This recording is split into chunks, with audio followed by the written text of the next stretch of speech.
I'm alone, I'm a broken home. I gave you all the bricks that I own and know. I'm letting go, I'm breaking these walls down, breaking these walls down. If you want adventure, then fly to home. But if you wanna travel, then go alone. Yeah, what's the point in us if I never know? Yeah, if you're gonna leave, I'ma let you go.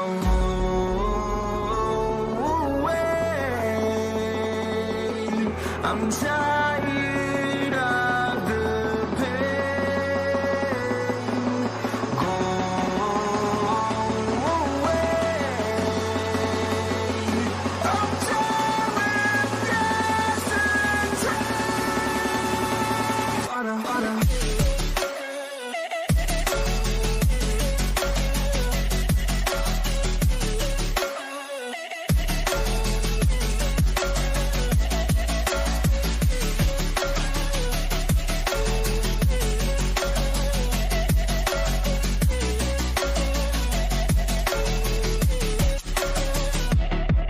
I fell where my demons dwell. My own little nightmare, I call it hell. Oh well, it's time to get back up.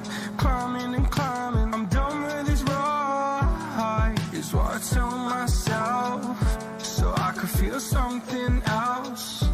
Yeah, I guess I had my bad days, but it doesn't mean I lost my style. Darling, where were you when my heart was on the ground?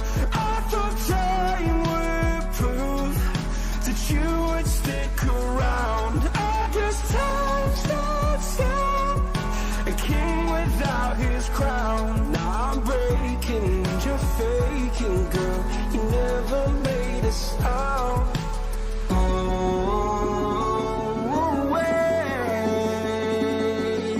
I'm tired of the pain. Go away. I'm tired of dancing.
started to fall, and where were you?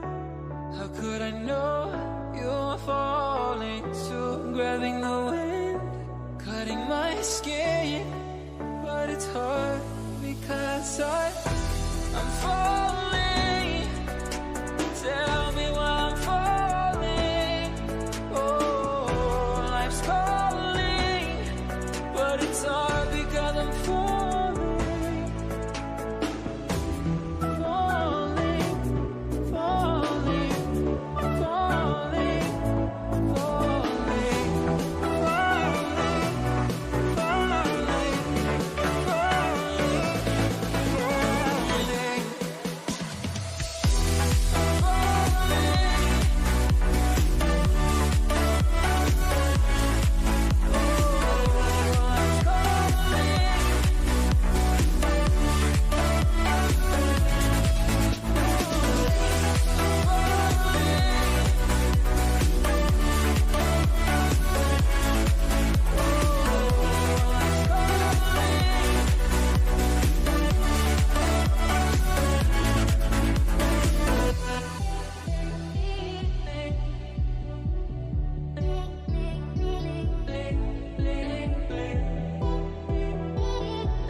Good evening, ladies and gentlemen, and welcome back to some more Schools versus University show matches. My name is Atch.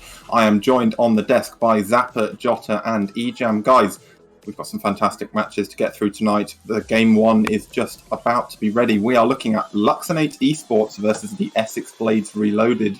Now, I've got some two experts here from the high school scene. I'm going to start with Jota. Jota, what do you think of Luxonate? You rate them? They seem to be doing quite well. Well, yeah, I think quite well is an understatement, to be honest with you. I mean, they're finalists for the LAN coming up soon in July, and they didn't just make the final, they made it by crushing everyone. And their group stages, they went 7-0. You can't do better than that.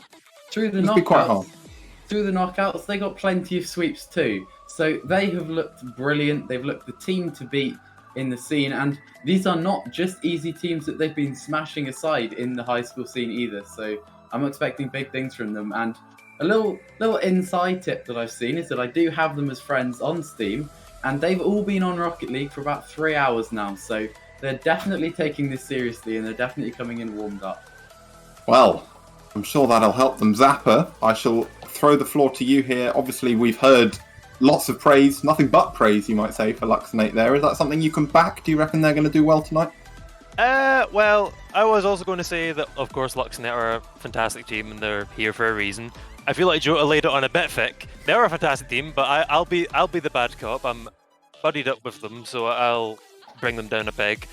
They went undefeated for the group stages. They went undefeated. Well, they dropped a game to AGSB, who we're seeing later on, actually. But the thing is, that could maybe be told as HSB not quite trying. I remember watching that series, and I believe Nick, or Noodles, whatever his name is nowadays, was definitely throwing.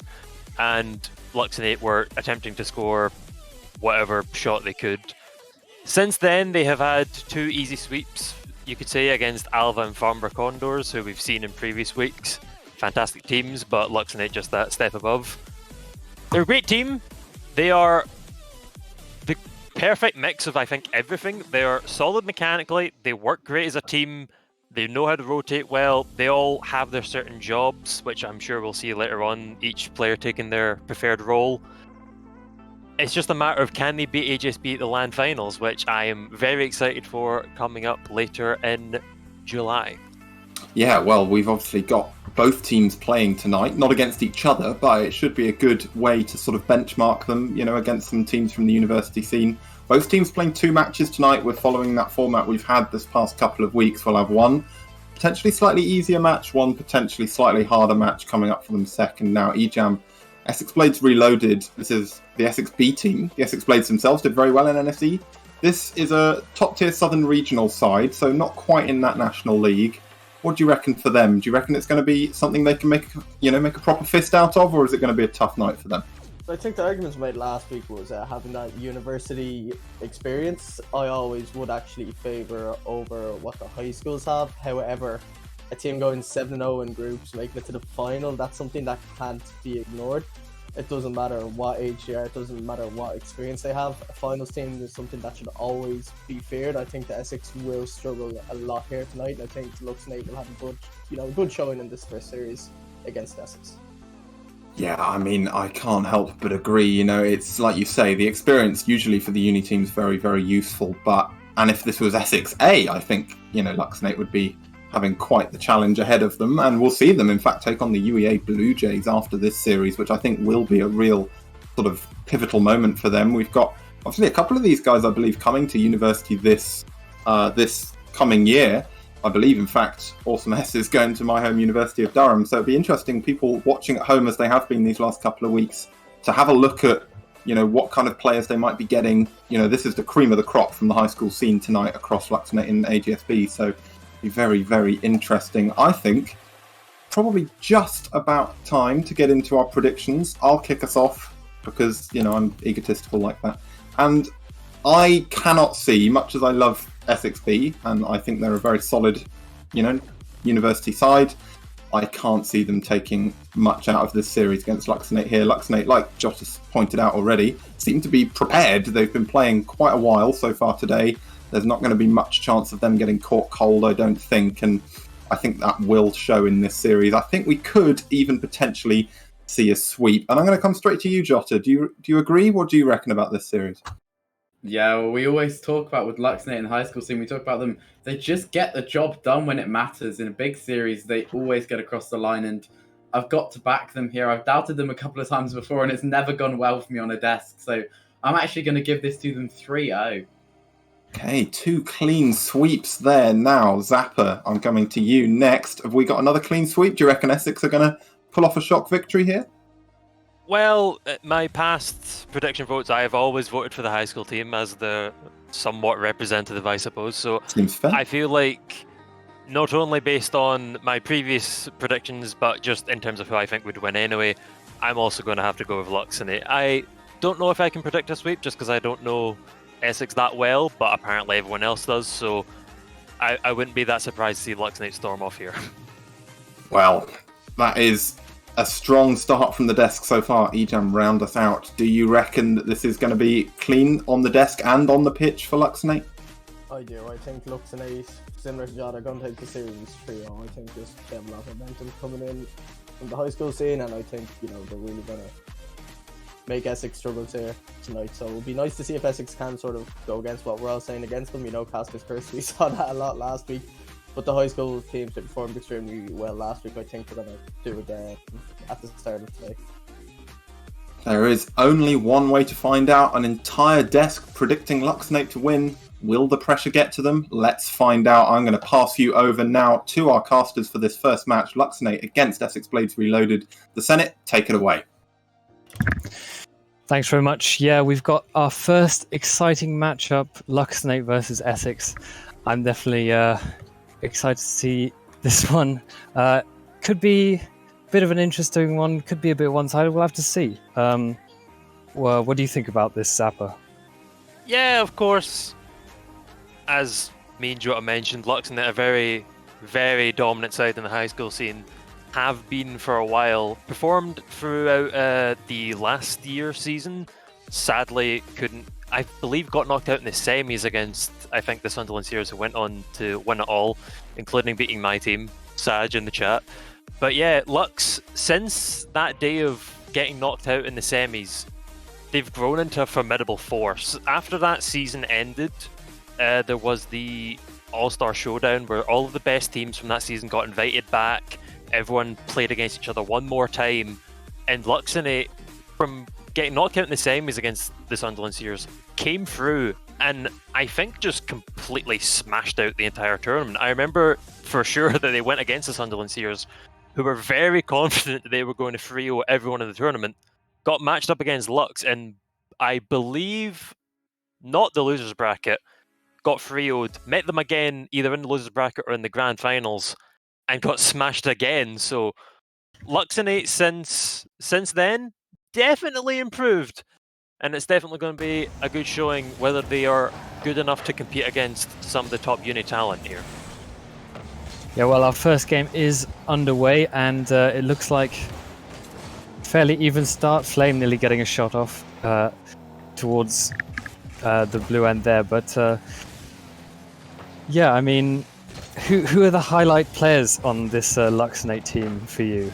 Would you say? I feel like very easily you can sort them into striker, midfielder, and defense. Awesome is the Luxonate rock at the back. Usually make fun of him for having no boost, but that's usually because he's the one getting on top of everything for the team.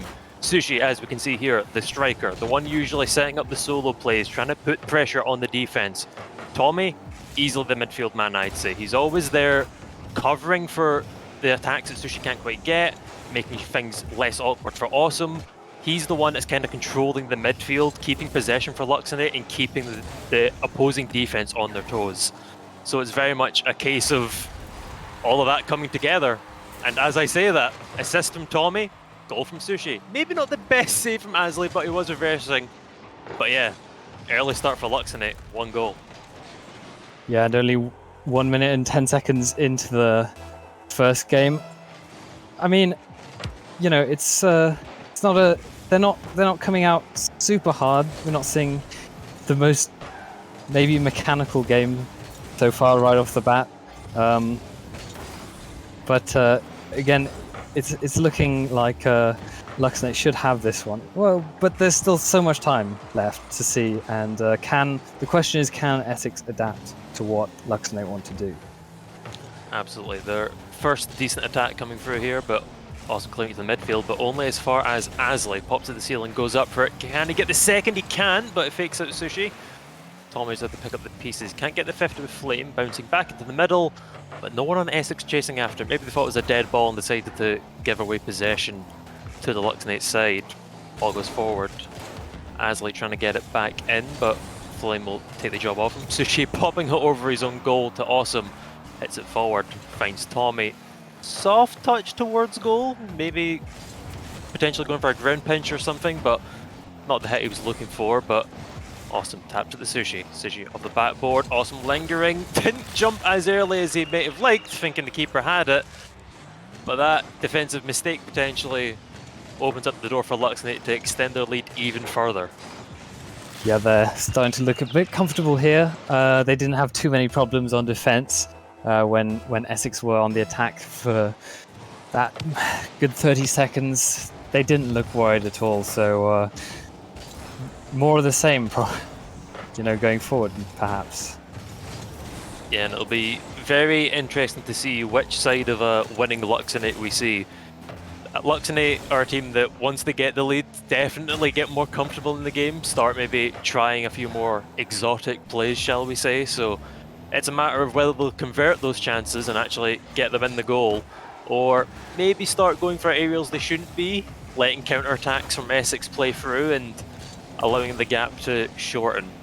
As now Essex pushing forward, some hits from Azzy, Flame bouncing it off the wall. That boy needs therapy. Trying to go up for it. What a name, by the way. There's been some absolutely fantastic names throughout some of these show matches, and some absolutely diabolical ones that I will never be able to pronounce properly. But that's going to be an interesting one. What are we referring to him as, Senna? We're just calling him that boy for the rest of the series? Maybe therapy. Or therapy, either one works.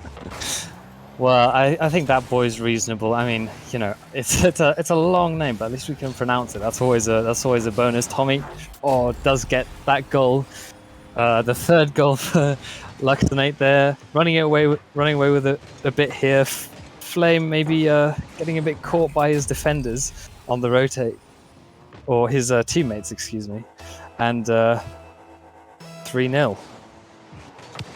Yeah, looking like of course, we'd love to see Essex come back into this. We don't want just Luxonate stomping the game because it makes our job casting the damn thing really hard. However, Luxonate do appear to just kind of be running away from it here and getting a clear against the hit from Tommy, but devoting 2 players to do so, and it's going to be wearing on their boost, wearing on their defensive positioning in Luxonate. Definitely, I think something that me and Joe failed to mention, Luxonate probably one of the fastest and most aggressive, could also say ball chasing teams, I think, from the high school scene. But the thing is, there's ball chasing, and then there's, you know, just kind of going towards the ball whenever you want. But Luxonate always seem to be getting on top of the opponents before they're able to capitalize on anything, and just maybe that boy bumping Flame in the goal line so that they split the save and don't get the attempted defense that we're looking for. Maybe not the best showing from Essex, but yeah, Luxonate, I think, after 3 hours of play, from what Jota said, I was going to be comfortable coming to this, and I just don't think that Essex are looking quite up to the standard that maybe Luxonate are presenting here. Yeah, I think Essex maybe need to panic a little bit less. I've seen a couple double commits and dodgy rotations from them so far. If they just relax a bit, once their nerves have settled, they'll be able to put in some attacks and get some goals on the Luxonate team, which is, I mean, at the end of the day, when it's in a show match, goals are what you want to see, isn't it? Aren't they? So I'm sure we'll hopefully see some improvement from them in the second match, but for now, Luxonate take the first game.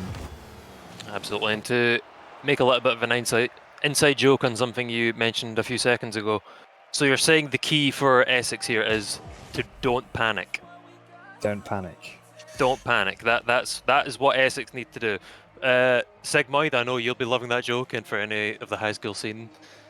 To let everyone else know, Luxonate, before they were known as Luxonate, were known as Don't Panic. So that was their name brand of choice before they switched over to their more dominant-sided name since then.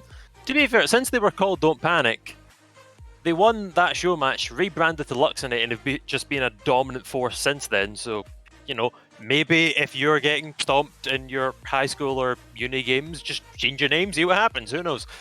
But yeah, 4-0, and what? Quick count on the shots: 11 for Luxonate and 6 for Essex, none of which went in.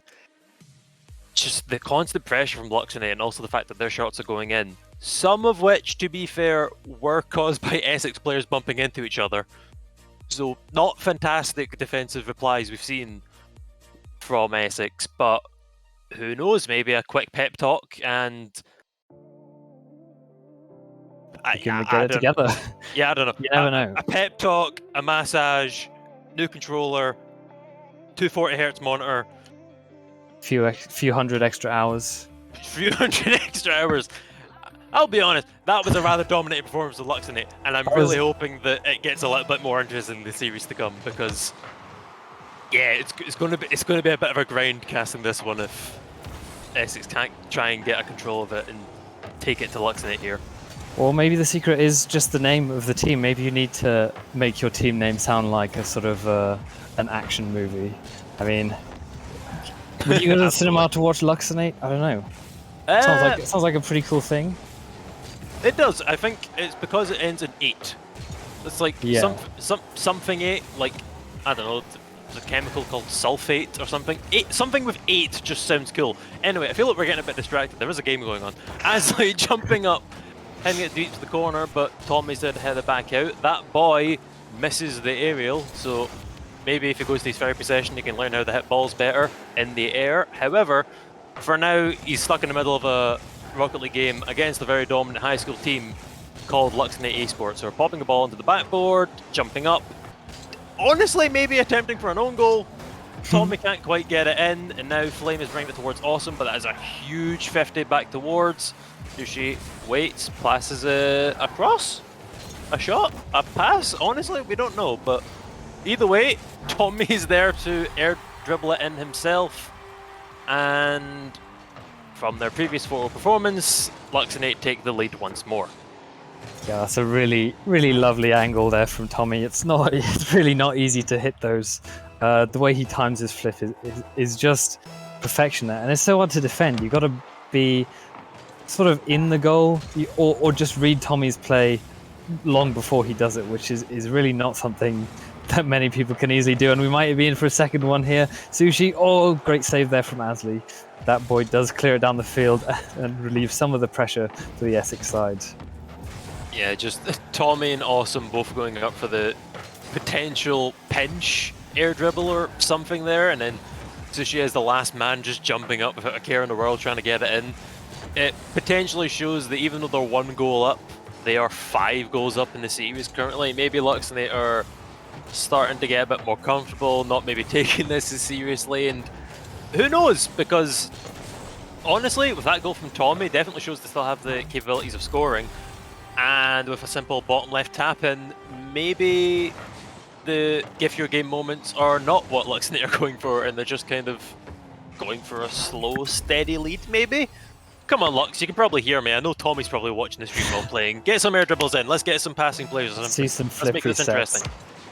Sushi, get some flip resets. Preferably not into your own goal. Kick W. Well, I don't mind. Either way works. Actually, yeah. Either way works for me. I'm down. One of them would be a good goal, the other would be an absolute laughable moment. So Freestyle honestly, 3v3. just... I mean, maybe we could get both teams to agree to it. However, I feel like Essex Blades, by the looks of it, are having enough trouble hitting the ball normally, never mind freestyling. So it's up to them to prove me wrong and try and get back into this game. However, Tommy, pseudo air dribbling off of the own corner. Ball coming back to Awesome though. 50s against 1. Tommy sliding out of the midfield to take that away from the Essex player who jumped up for it, and will now dribble it with no boost towards the corner, but enough of a threat for Flame to get hit and pop it up. Asley gets it by Awesome. That boy jumps up. Sushi also follows, but is too slow. And now Tommy covers well that shot from Flame, which almost got by his dark blue Fennec. In fact, no, it's not dark blue, I remember. Damn. Chat has different colours. Luxonate are orange, and Essex are white, I believe, if I'm remembering the colours properly. Are they black? Damn. I'll need to update my background more after this game. I completely forgot about that plugin. That's the thing as well. On our screens, Luxonate are playing in blue, which is their latter preferred colour in Rocket League, due to their obviously orange logo and the flame decal. So that maybe this was the best chance Essex had. It's Lux playing in their, I suppose, technically away kit.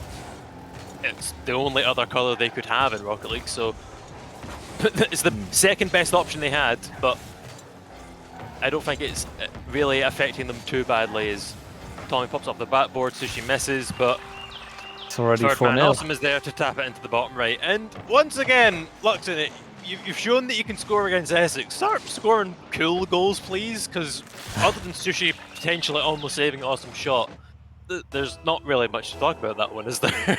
Yeah, I mean, it's clinical. I mean, they're seeing the gaps and shooting, which is something that, you know, anyone who wants to play Rocket League at a decent level should be able to do. I got to give, you know, we've been a bit mean to Essex, maybe a bit harsh. Like, they are, yeah, well, you know, Yeah.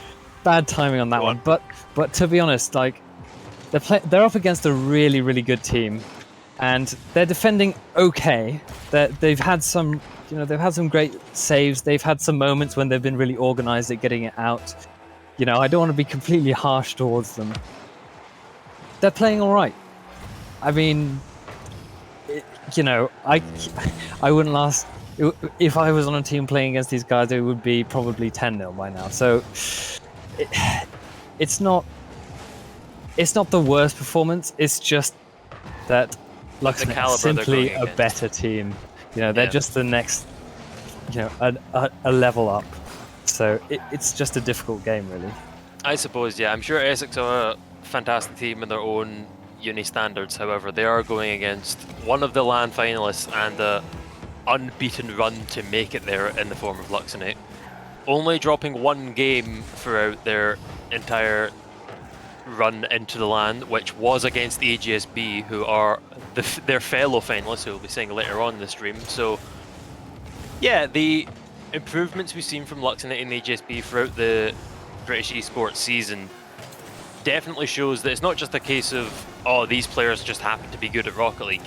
It also, not to like sound like the stereotypical motivational cast or whatever, but it does show the dedication that these players have put in to getting better at the game of Rocket League. They don't just play it and then go, that was a good like hour session, and then jump off. They sit, I believe they scrim, they practice, they play ranked, they have fun with it, which I think is also a very important thing. Having fun with Rocket League when you're trying to take it seriously is a very hard thing to do, because all it takes is one bad game of solo queue and suddenly you hate the game and you banish it for a month. So it shows dedication in both spirit and mind to stay in Rocket League for a long time. So yeah, fair play to Luxnate and AJSB for sticking with it and performing so well for so long.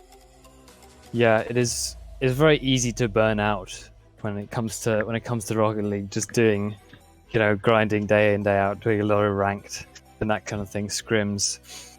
You got to put a lot into it, and credit where credit's due.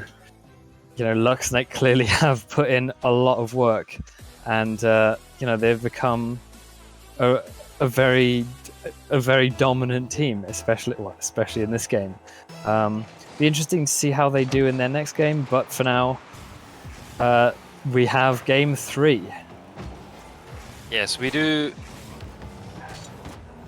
I mean, the issue is it's like I can't really play by play because like there's no hype. If Essex score, I'm shouting. But for right now, it's just kind of Luxnate running away with it and just kind of, triple committing on aerials and having fun with the game. And Awesome has had an absolute catastrophic miss. And Flame hasn't tucked it in. Neither has the second man, and it's gone wide again. The thing is, I went through about 7 different emotions there. I was about to shout if Essex got the goal. Then I calmed down. Then I'm going to get hype anyway because Flame has scored. Ladies and gentlemen, Essex have scored against Luxnate. We don't really have a game. I'm sure. Like, there's the hype. Yeah, it's going to probably crumble in about 5 seconds. But we're here now, and they have the lead. Monumental victory for Essex currently. I mean, this is what they need. A goal, finally. Their first one in the series. Maybe that can build some confidence. Maybe they can get a couple more. You never know. I'm not saying that they beat them necessarily, but a couple more might help. They could even take this game if their defense can hold out long enough. Take it to a game 4. That would be great to see. They just need to hold it together in defense and put through a few more attacks, a few more clinical attacks, and also not double commit quite so much, maybe. This could be a I'll just stop talking. I was going to monumental upset. All the casters said 3-0. Could be a 3-1. Who knows? Could be a reverse sweep for Essex. However, Awesome getting the 50 pinch on the wall, immediately going in. Could potentially say a bit lucky, but goal's a goal.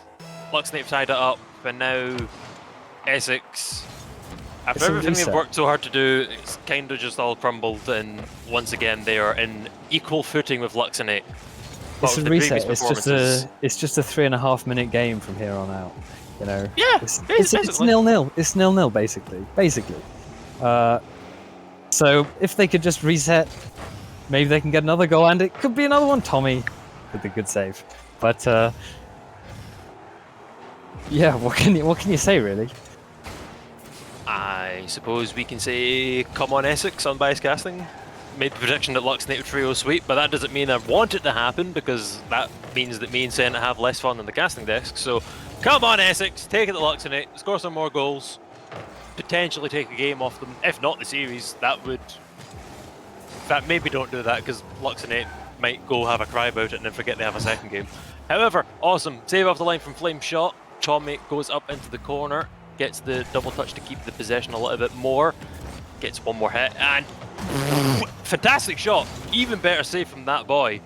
Sushi demos Flame, ball lingering across the goal. Awesome can't tuck it around the post though. Tommy picks up the pieces, gets a flick, but not enough to get by that boy. Some serious defensive plays from that boy in the last 10 seconds, by the way. We talked about Essex needing to step up to try and take it to Luxnate. 2 huge saves that deny 2 very good shots, and ball lingering across the goal, but gets picked away. So she's still here. The stay on the pressure though, but it's a hit away by Asley. And I don't want to cast his cursor, but for the moment, Essex are holding? They're Yeah. holding it together. It's like I said, the defense isn't too bad. Like they have some good defensive players, and they have looked organized at times. Oh god. It's a bit rough there though, but Flame is there to save it.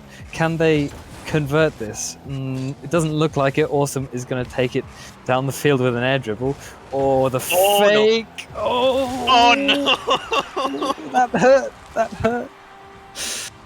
Awesome. It wasn't even a deliberate fake, he just had no boost.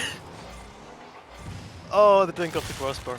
Oh, it feels so bad. It feels so bad. I mean, those are the worst ones to concede, the just slow bouncing ones that you could save if you knew what was going to happen, and it's 3-1. It's 3-1. Minute and a half to go. There's still hope. There's always hope in Rocket League. All right, never count your opponent out. But it's going to be tough. It's going to be a really tough last 90 seconds for Essex. Yeah, for sure. And good lord, who knows where Sushi was going for that kickoff. I think he was going to the shops to get some milk. And it's just a tap in for Aslan. What happened? I don't know if the replay's going to have the kickoff, but it sadly didn't. I believe Sushi messed up his flip and somehow landed in the midfield around to cut on the ball. And I was about to compliment his last kickoff that led to the kickoff goal, because something that Luxnett are definitely well known for in their quarter-final match against Alva Alliance, it's a free sweep on the paper. However, it was a very close game for Alva because, of course, we've seen in the first week of these show matches they're an extremely mechanical team. They work well enough. It's just that they missed out on that special spark potentially to beat away Luxnett, as they've happened their fourth goal. But there was so many goals that were down to kickoffs for Luxnett, and I've mainly seen it from Sushi. I'm not sure if Awesome and Tommy can replicate that success, but Sushi, especially on kickoffs, is rather lethal.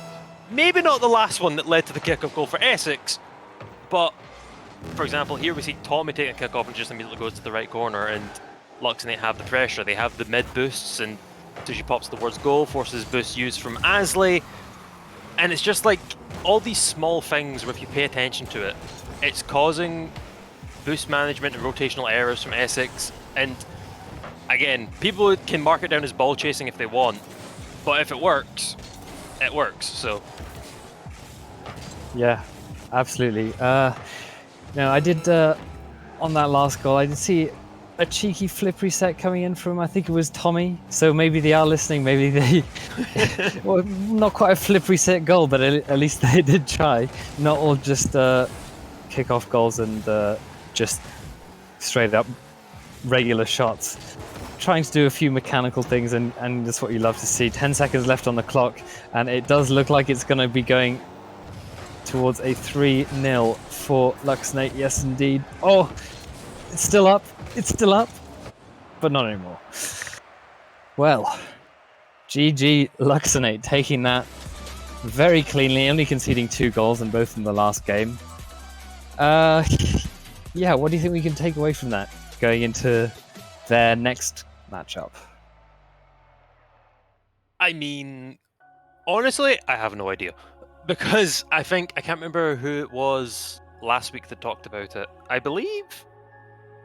I can't remember. In one of the previous show match weeks, we had an interviewee for one of the high school teams that said they performed kind of okay against one of the teams, but then played better against the harder team they played next. I'm trying to remember. Was it a White player or a GCS player from last week? Oh, I'm trying to remember as well. It might have been. I remember that there was a player that said that they played bad in their first series, and then the second one they stepped up because they had an opponent of higher caliber. So, Luxnett, they scored 4 goals in, I believe, both games, and then 4-2 in this one. But it wasn't really the Luxnett that I know as the definitive force that have taken so many games from the high school teams. So it'll be exciting to see in game number 2 whether a tougher opponent leads to better standards from Luxnett, shall we say. Yeah, and I believe they're coming up against UEA Blue Jays next. Is that correct? Yeah, UEA Blue Jays, who are a very, very solid, very, very talented uni roster. And yeah, as you said, it's going to be exciting to see how they match up. Until then, are we going to a break? I believe we are. Very shortly. Okay, so yeah, we'll sign off. We'll take a quick break, and we'll be back with Luxonate versus UEA Blue Jays.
I'm feeling so hollow.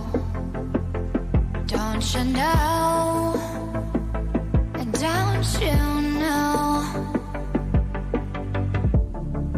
I'm living in shadow.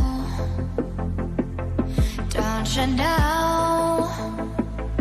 Don't you know? I fell for fool's gold. I fell for fool's gold. What did I know? What did I know? And welcome back to Schools vs Unity show matches on Uni Rocketeers. My name is still Atch.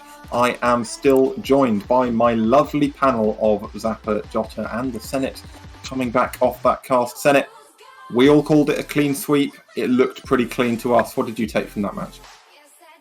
Yeah, it was clean. Really clinical shooting. They more or less just shot at the goal and scored. Nothing too fancy. No real heavily mechanical shots. Good teamwork in defense as well. They didn't look worried at all by the pressure given by the Essex team. The Essex team weren't too bad on defense. They had some good. They had their moments. They had some. They were fairly organized. But again, it was just too much pressure overall, and yeah, clean sweep for Luxonate. Yeah, Zappa, like Senate's just said, I think it was a game of pressure there for Luxonate. You know, Essex, a perfectly solid team. They weren't making many things you could really classify as egregious errors. It was just after a while they were being forced out of boost and things like that, and they just got worn down after a while. It's a promising start for Luxonate, don't you think? Yeah, absolutely. I think game number 3, Essex definitely performed the best they did throughout the series. I think games number 1 and 2, there were a few mistakes that maybe led to some Luxnet goals, or just pressure that then amounted to goals later on. But game 3, Essex definitely showed that they had what it took to take 2 goals away from Luxnet and potentially, make the game interesting. But I just think that Luxnet just, whether by playstyle matching whatever Essex didn't have to counter with, or just sheer dominance, Luxnet just took it to Essex and very much deserved a sweep. And I think it's definitely going to be interesting to see whether they continue that performance. That was a can continue that performance against the Blue Jays coming up very shortly, or if maybe they're not all they cracked up to be. Well, Jota, it's quite the difference, is it not? You look at, the best way to compare this, obviously, is if you imagine Essex B going up against the UEA Blue Jays. Not a match we'd perhaps see ending very prettily in favour of the Essex side. It's a big step up here for Luxnet. They will need to be on top of their game right now. Is it something that's within their power? Yeah, well, I think that to say it's a big step up isn't an understatement. If we stayed here to list all the achievements of the UEA team and why they're so good, we could fill this entire desk time just by talking about how good they are and the things they're capable of. And I worry that I don't think Luxnet have ever had the opportunity to play a team this good, which is it's a great opportunity for them because this is an experience not like one they've ever had before. But it does mean that you have to worry whether they're going to be ready for this because we've never seen them be tested to this level before. And it's hard to see how this vastly experienced UEA team could be taken down by the high school side. Yeah, this is why we're doing these show matches, to give these, or at least in part, to give these high school teams the chance to play some really experienced, really well-oiled, cohesive university machines almost. You could use that word, I think, particularly for UEA. To give them that chance to see what it's like. A lot of these guys making the step up to university this year or next. And, to get this kind of experience as a team for themselves will obviously help them greatly going forward in the high school scene, but also then gets them on the radar for these university teams. We've got, like I said earlier, from Luxnet, we've got Awesome S potentially heading to Durham, Sushi, I believe, heading to Warwick if, everything goes well for them in the summer. And these are, big moments for them to show what they're made of, to sort of make that early impression in almost proto tryouts, especially against this UEA side. For me, if I had to get, into these predictions as our series is fast approaching, I think it might be a step too far. I think Luxnet have everything within their power to take a game, particularly as, it's worth mentioning, UEA playing without KJ tonight. That makes a difference. Obviously, KJ, very talented player, has put UEA on his back on a couple of occasions quite memorably. So his absence will hurt UEA, but I don't think it'll hurt them enough to lose this series. I think they'll take it 3-1. And yeah, I think, you know what, Zappa, I'm going to ask you first. You back me, or are you going to stick to your high school mantra? Well, my past, 8, 9 predictions have been high school, so I can't really change now, so sure, why not? Let's have a Luxnet win, shall we? I don't think it's going to be easy by any means, and could potentially be a 3-2, but I don't know. Rep for the high school teams, I suppose, and hopefully this David versus Goliath goes the way that the story's foretold. Well, I can only admire your optimism. That's as much as I'll say on that. Jota, the other perhaps resident high school expert, are you going to match this level of... it is admirable from Zappa, and I love to hear it, but I'm going to be a complete traitor after talking about how on the desk, how good Luxnet were, how dominant they've been. It really is a David and Goliath situation, and don't get me wrong, I'd love to see them win here as an upset, but it would have to be a huge upset because the UEA side is formidable, and I don't see how they would have what it takes to stop them. Again, I have to agree with you. Maybe they take a game, give it to UEA 3-1, but it's hard to see UEA being stopped here. Senate, round us off. Is that something you can get behind? Well, actually, no, we haven't all. You could tie the desk here if you go for another Luxnet prediction, but I think looking at that face of yours, you might be erring on the side of pragmatism. Well, in the past, when I've sort of predicted the uni teams to win, it often hasn't gone well for me.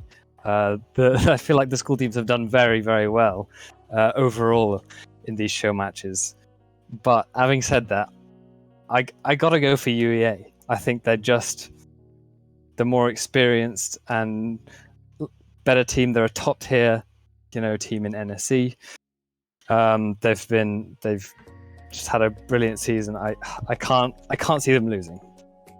Yeah, well, there is of course only one way to see what's going to happen, and it's to see what's going to happen. So this is Luxonate coming fresh off a complete performance against the Essex Blades Reloaded, but it's a huge step up for them now against the UEA Blue Jays, one of NSE's top tier teams. They might be missing KJ, but most of us don't seem to think that matters. The only way to find out, though, is to hand it over to Ejam. Take it away. Well, there you have it, folks. The desk very one-sided at the moment. Jota, I know you want the high school team to win here. I hope the high school team do well as well. Although I feel like I'm in the same boat as the Senate. Every time that me or him seem to bet on one, or not bet, predict one of the university teams to win, they end up losing. But game one, how do you think it's going to go? Well, I was about to say I'm expecting a masterclass coming out from UEA, but this is the dream start. Awesome up early, off the kickoff, 3 seconds in, and it's a 1-goal lead for Luxonate. Definitely not what we were predicting, and I'll be honest with you, I don't think this is going to be how the series is going to go, but he's up again here, but I do have to see that I do think the UEA side are going to come back into this one, surely. Oh, yeah, that was a bit of a caster's curse to start us off. But, tip-off goals, they do happen. But, starting this series, exactly how they started the last series, a nice early goal, build up that confidence. Because we were talking about it on the desk. Essex, obviously, they're still good players, but maybe not as good as UEA. It was a tough warm-up match, especially against a team of this caliber, as the shot is saved there in the end. But how do you think they need to approach this game now that they're playing against much tougher opposition? Well, I think as we've started to see already, which is really promising, Luxonate have their own play style. They know how they like to play their game, and it could get them a second here. And I do think, as they've come out doing, they need to not be intimidated by their stronger on paper university opponents. They just need to come out here, play their game, get on the offense, and really just not be afraid of the other players on the other side, shiny white titles or otherwise. Shiny white titles. Oh, is that just gonna... Oh no, yeah, as we say that, not be afraid of the other players. It's gonna make the point there. Having a lot of pressure there. Tommy just passing the ball straight to Ant-Man. It was a great... I'm not sure that he mean that as a player, as a shot, but it goes in the end with some speed as well. And then the game tied up, anything can go. But I think that first goal that they got will give them a bit of confidence. Because obviously you don't want to be shut out in the first game. It's a best of 5 as well. Last week we had a few best of 7s where you had time in the series to sort of adapt to your opponents. This time, if they go 2 games down, it could be pretty disastrous. And I always talk about it. Winning the first game in a best of 5 is so important. And it's going to be interesting to see now how the team who has warmed up and won that first series quite comfortably is going to play against, well, a better team. But a team that hasn't warmed up yet. It's just looking a bit scrappy at the moment. A few double commits, a few missed passes, missed clears. But do you think it's going to be a case of who's going to have the better individual players? Or do you think we'll come down to team play to really open up these defences? Well, I think you referred to it for the UEA goal. It's been all about strong touches for them so far. Their basics have been very good, as we see a good soft touch there from Ant-Man to take it down, and it's looking like, a good solid touch there from Sortie. It's just the case that their touches are really reliable, and even when everything else isn't quite clicking into place, that can get them out of most of the trouble. As Queen of Scots applies some strong pressure there, but Tommy deals with it well. He's going for an edge, he's actually up with Sushi here. That's saved well by Ant-Man, but fair play to Luxonate. They're really bringing the pressure here as they've got the ball once more.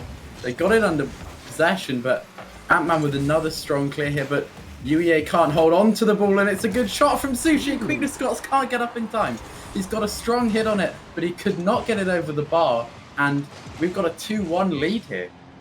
Yeah, it was just a great turn there, nice and quick. We saw Soretta going for the boost there in the end, leaving his sort of low on boost teammate on the line. Perfect placement, crossbar down. A few little boosters, so hard to save. And they did well, not to concede off that kickoff there, because that could have gone anywhere. But again, they're working very well as a unit. They're playing quite parallel to each other. I've noticed a lot on the offense and the defense. They're spread out nicely. You know, they're not double committing overly too much now. But again, lots of pressure, lots of shots, and they're testing this UEA team. You know, maybe Zappa just predicted it full on correctly. You know, we all thought UEA, they were going to dominate this from the start, but right now, it's really looking like Luxonate, the high school team, looking in control. Maybe, you know, great clearances. Who knows where this can go at the moment, but look at these passes they're finding each other with. They're playing with so much confidence, unable to find the double tap, but there you have it. They're playing as a unit at the moment, and I think they've really caught this UEA team out, which is just how good they can be. Yeah, catching them out is 100% the phrase I'd use here, because this was almost a carbon copy of the goal before, but with a couple of extra touches, because Tommy took his time. He was very patient with it. The ball came down, he's caught it on his roof, took it over to the sidewall and popped it middle, and Sushi knows exactly what he's doing. He's pre-jumped very early, and the UEA defense wasn't ready for it, and that is some huge individual skill there from Sushi. I talked about Tommy catching it on his roof and being composed, but how's that for composure? Off the kickoff, he's caught it on his roof and he's actually gone for a bump dribble there. He's absolutely clattered Ant-Man into the back of the net, and part of what makes that so impressive is that Ant-Man is a renowned ones player in the uni scene, and you think that the unis who these Luxonate players are potentially lining up are going to be rubbing their hands right now with glee at the sight of these players doing so well. And it could be a fifth here. Oh, no. I have no idea what's happened there. That is frankly shambolic for UEA. They just want this game to be over, surely. Well, in the words of Soretta himself in the chat, it's a warm-up game for UEA. But it doesn't matter if this is the first game of the day. If you are the team that many people think are not going to win this game, you are making a big statement up 5-1, maybe even 6-1. Oh, wow. It is falling apart from UEA, and all of a sudden, they're on the verge of being Braziled in this game 1. Yeah, this is unbelievable. This is a huge wake-up call for UEA. Maybe they came in a bit not warmed up. Maybe they weren't taking it seriously. Maybe they thought it was going to be an easy game, but the alarm bells are ringing now, and surely you think they've written off this game, but they need to come out with more next game. We know they've got it in the locker, but boy, they're going to need it. Yeah, they're going to need to find confidence from somewhere. Someone's going to have to step it up big time, because if they take another game to warm up and they lose the next game, all of a sudden they have to reverse sweep, as the Brazil attempt saved by the end in Ant-Man. But look at this pressure, John. Time and time again, this ball just seems to be living in the blue half. Yeah, what's absolutely crazy there was we saw Sushi pre-jumping off of Tommy again, and it's worked before, but it's such confidence from them. They're jumping up together, they're pre-jumping things, they're playing like they're just having fun, and it's scary to see, because can anything phase this team? At the moment, absolutely nothing, but they need to not get too ahead of themselves, not get cocky, stay calm, stay focused, because if it is a case of, well, the UEA team, they do need to maybe warm up a little bit. They might be feeling a bit better now. Hopefully they wrote off that game nice and early. The ball's still up. The Brazil attempt is still very much alive. What can Awesome do here? Flicks it over 1, maybe over 2. Green Scots keeps it up. What do you reckon? Will there be a Brazil, or will they just kill the ball? Well, I think it might be a 6-2 here, actually. It looks like Queen of Scots is up early, but no, it does indeed drop, and they don't quite get the 7-1, but that's got to be the least of their concerns. I mean, certainly myself, I'm sat almost in shock here. Did we actually just watch Luxonate take down the Blue Jays 6-1 in game 1? 14 shots to 2. That is absolutely insane. 14 shots to 2. Let's be completely honest here. That's a hammering. UEA got battered this game, and we know they're capable of so much better than this. They've looked flat. They haven't been finding each other, but at the very least, they're going to need to start doing it, or they're going to get upset big time here. Yeah, everyone loves an upset. Everyone loves an underdog story, and what a way to start out this series. Oh, just how do Blue Jays even come back from this? Because we know they're a good side. We know they have great talent on the team, but they're playing against a team full of confidence, sweeping that first series 3-0. Absolutely dominant when it comes to the first game of this series. Ant-Man just needs to sort something out quickly. Hopefully it's not going to take too long. Who knows? Maybe he just needs to go for a walk, shake off the stress of that first game. But right now, Jota, it's looking rough for the Blue Jays. Yeah, who knows if what Ant-Man said there was a euphemism or whether he does actually need to go take a break legitimately. But we'll give credit and say that he actually does need to take a break. But I mean, it's what the team needed, really. The team need to get back and compose themselves because they will all know individually that they can do better. And I imagine they've all been caught off guard here. And you would think that pride's on the line. They know they won't be allowed to live it down if they lose to the school team here. Everyone will remember. So I think they're going to start feeling some pressure here because everything is on them. Indeed, as the players looks like they're finally loading into game 2 here. UEA, if they lose this game, they're going to have to reverse sweep. They got absolutely demolished in game 1. We'll see if there'll be another crazy kickoff start to this game. No, not this time. They get, as I say that, a pinch out of nowhere. But honestly, a lot of respect to Lux Nate. I think we're not giving them enough credit as they deserve. They are a stacked roster, and again, straight on the attack in this game too. Yeah, but Queen of Scots takes the ball down here. But again, he can only get one touch before Sushi's on the ball. It's that problem. They haven't been stringing together touches, but that is a huge clear, even if it is only as far as Awesome. And once again, they've only found one touch. Queen of Scots finally gets 2 in a row there, but it is shut down by Sushi. He takes the ball down calmly, even if he is challenged quickly. And once again, they look composed here, did the Luxnate side. They look composed, and that's not what you want to see if you're UEA. You need to make them start feeling uncomfortable. You need to rattle their confidence a little. You need to show everyone at home watching why the casters voted 3-1 in your favour. But right now, a whip shot from Tommy, that could have been a very good start for Luxnate. But look how quick they are with their rotations back. And they're not on top of each other. They're clean rotations. Guys, just to make the point as it happened, demolitions like that. Maybe UEA can start causing a bit of havoc in that organised defence, start going for demos, cause a little bit of panic, because their game style at the moment isn't working. It just seems to be going straight back to Luxnate every time, and they need to switch something up. Maybe demos is the way forward.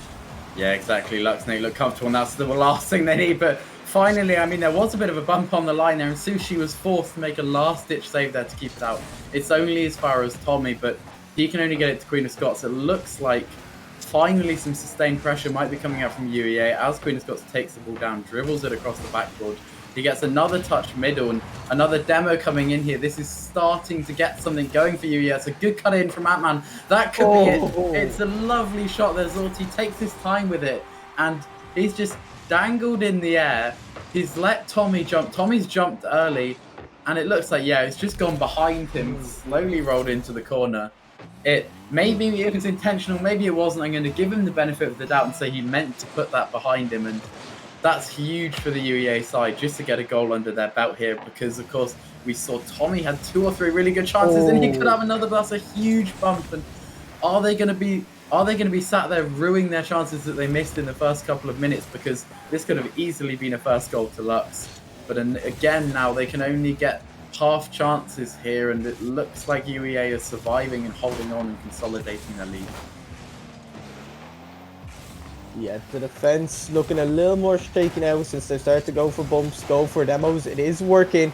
Opportunity missed there off the crossbar. It was a difficult shot regardless. But Sushi backs out of the challenge with yellow. I was a bit surprised to see that now, but just reassess, reorganize, do what you did in that game 1. Just keep the ball on top of them the whole time. But this UEA side, sadly for Luxnate, they're looking a bit warmed up at the moment. But if they can get a goal back in that game, in this game I should say, all the confidence that UEA have built up will just go down the drain.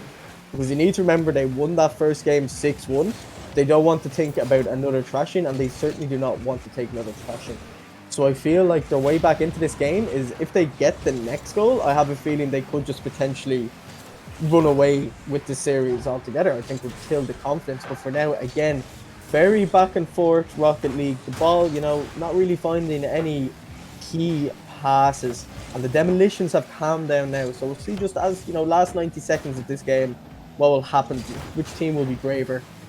Will Yeah. Luxnate take that risk to open up the defense? Luxnate have had a couple of really good chances, and you feel like it's going to run dry soon because surely there's only so many clear-cut opportunities that UEA are going to give you, and if you don't take them, then I'm afraid there's nothing you can do because they have to find a goal here, and they've been given some good opportunities, and this could be another as he goes for the demo.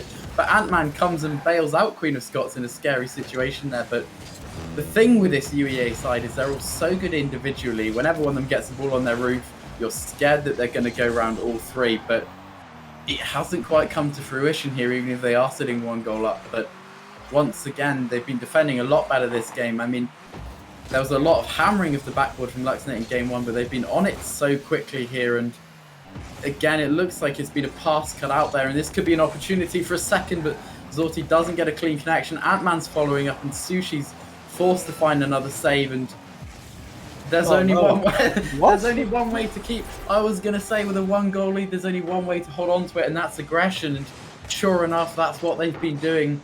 I mean, you can't concede an equaliser if you keep applying the pressure, and that's actually a really unfortunate 50 to go in.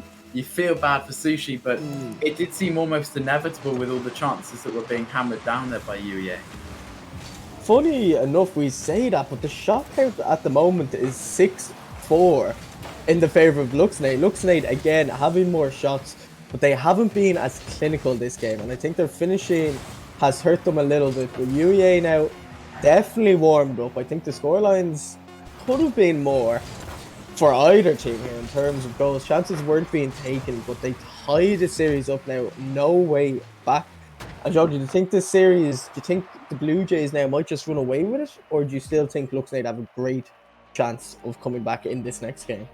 Well, my worry is that Luxnate will be absolutely kicking themselves because they had plenty of good chances in that game. The caliber of player they are, they know that they could have been finishing those chances, and they will be frustrated about it. So you just have to clear those from your head, keep focused, and remember they're giving you chances, which means that's fine as long as you take them next game, because they've learned that they don't need to give Blue Jays many chances for Blue Jays to start running up the score quickly.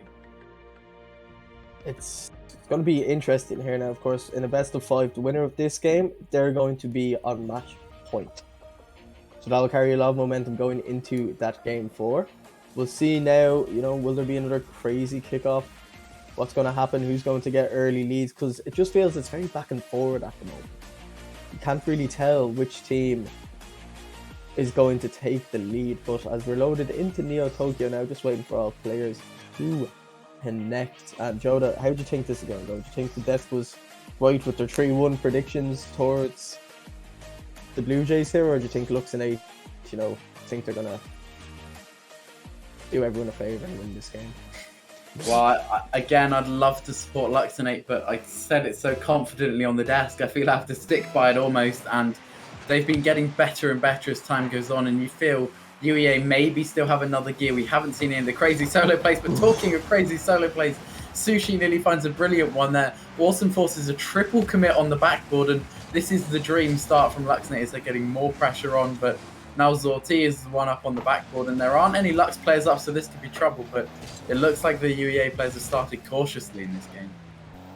They have. They don't want to go down early. They want to keep that momentum that they have. The Sushi straight away with a big demo. Let the Blue Jays know that they're still here to fight. Here we go. Sushi completely changing up his playstyle. 3 demos in the first 40 seconds, opening up this defense, and this must have rattled. Oh, wait. Ooh, that was a lovely little fake there. I wasn't sure what was going on for a second as another demo comes through onto Sushi, and as a result, the shot goes in. Oh, if you're Sushi right now, you must be feeling a little tilted. Not allowed to rotate back, was demolished there. But a great serve from the Blue Jays. Dodging those, avoiding that pressure early on with only 2 players on the pitch. But again, a big bump from Sushi, and I think this game could just turn into a free-for-all if we're not careful. Yeah, huge credit to Luxnate. They lost the last game. They clearly had a talk together and said, okay, something needs to be changed. And it seems like Sushi was designated to go kill, kill, kill.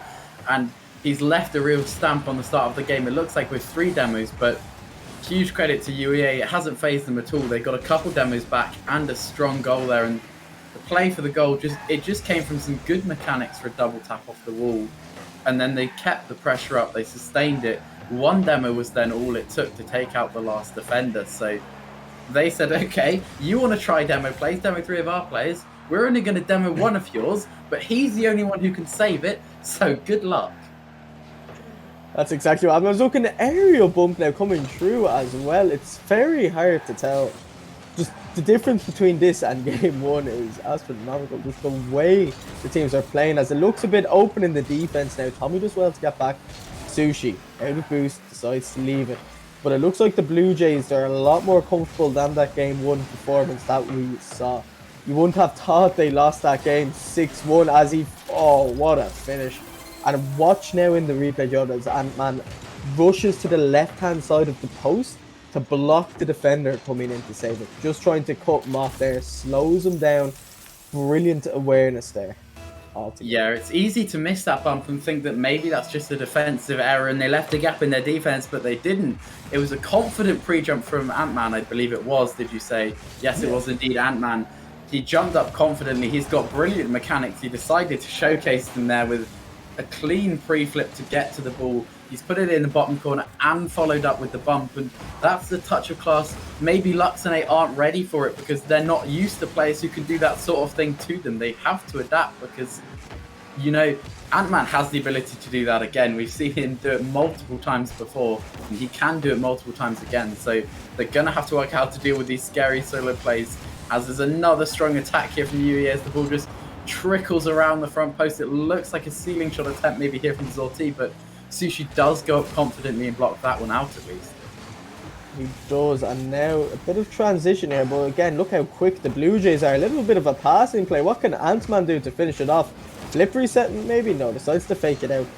But Blue Jays now looking very confident in their passing play, and look how defensive the team from Luxonate here are sitting. They're under so much pressure. The last few games they got multiple shots off. Now they have 1 shot compared to the 9 of the Blue Jays. You know, this Blue Jays side, they're looking so much better.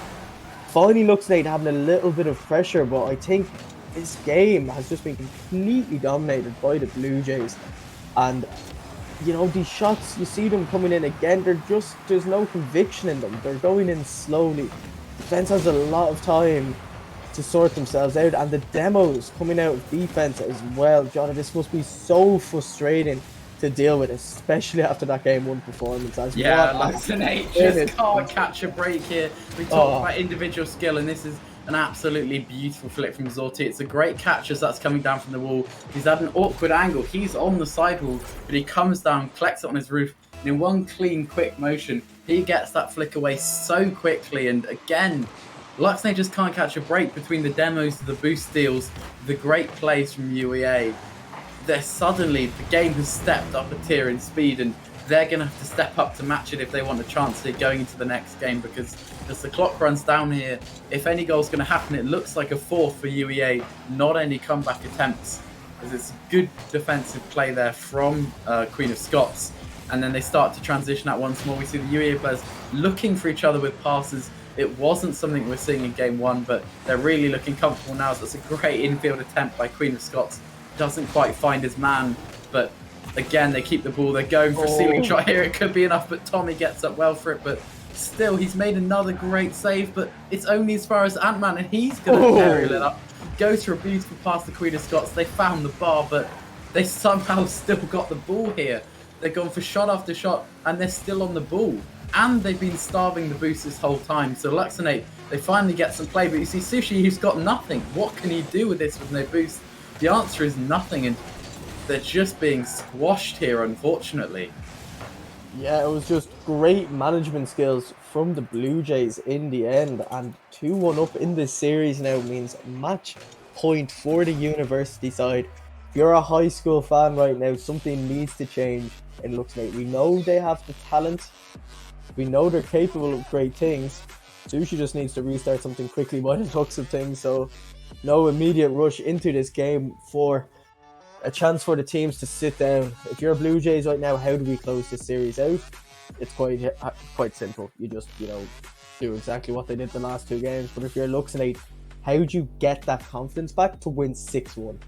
Because that was just utter domination, which what you said, the likes of, you know, the boost management, the passes they're finding, good bumps, good demos on the defense the whole time. It's going to be interesting to see as we go into what could be the final series for Luxonate today, I believe, how they will get on.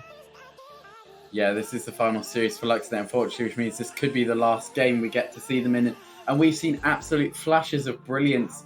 Even outside of Game 1, they've had some great chances where they've ripped the UEA defense in half, which is something very few teams can say that they've ever done before. So huge credit to them. They've done themselves proud, whatever happens in this next game, but they really do face a mountain to climb, because to describe that last game, you would have to say they were stifled, really. They just couldn't quite catch a break, get comfortable, and they're going to have to find a change here. And they look for a quick start, but they can't get it. It's a quick demo away as well. Queen of Scots takes him out. It's left in a 2v2. It's an early attack here, and Ant-Man backflips, which is possibly the only thing between him and scoring there. It looked like he was up first, but this could be it. This could be the dream start from Luxonate.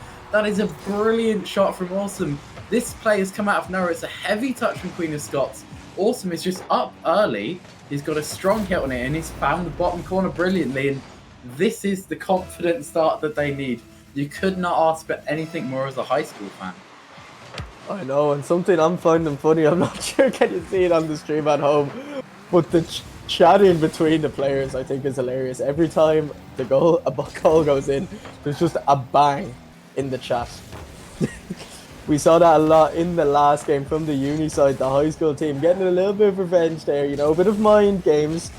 You do love to see it, especially in events such as this. The high school team doing everything they can to take this to a game 5. They know they can't lose this game. It looks like they're playing with a lot more confidence now.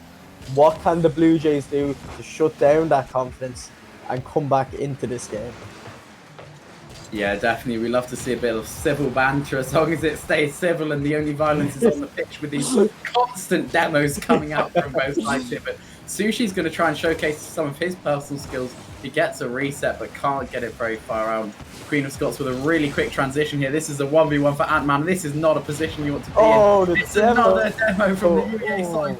They found the post and only the post, and this could be a counter, but great play from Luxonate there. They've just about held on to their lead. It did not look comfortable, but they've survived another offense, and they're getting really pushed again here, though. They've got to try and deal with another onslaught.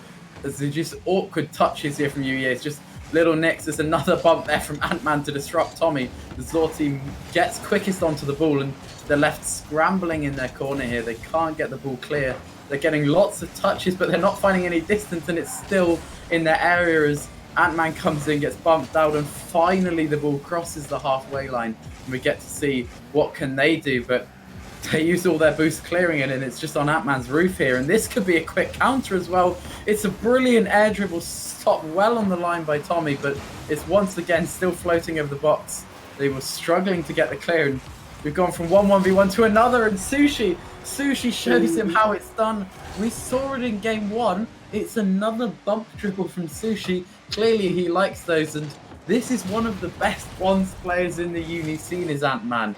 He's a prestigious player around here, and he's just been bump dribbled twice in one series. I'm enjoying this now. They're playing with confidence again. And going into a game 5, I feel like the team who wins game 4 has the advantage, because Blue Jays will be going into the next game who are already on series points. And now the other team did it all to come back to maybe get to a game 5 potentially. We're not quite there yet. We're just past the halfway stage. But again, the momentum has completely changed, and Luxonate are looking so strong this game. And if they keep playing the way they are, with their bumps, with the constant pressure on the defense, I have no issue in seeing this going to a game 5. And I want it to go to a game 5, because we'll see who has the composure, who's tired, who's going to get sloppy, who's going to take a risk in a game that means everything. Again, bumps on the defensive end this time, and honestly, Jota, it's getting dirty out there. It's getting violent. It's starting to feel personal as a shot misses.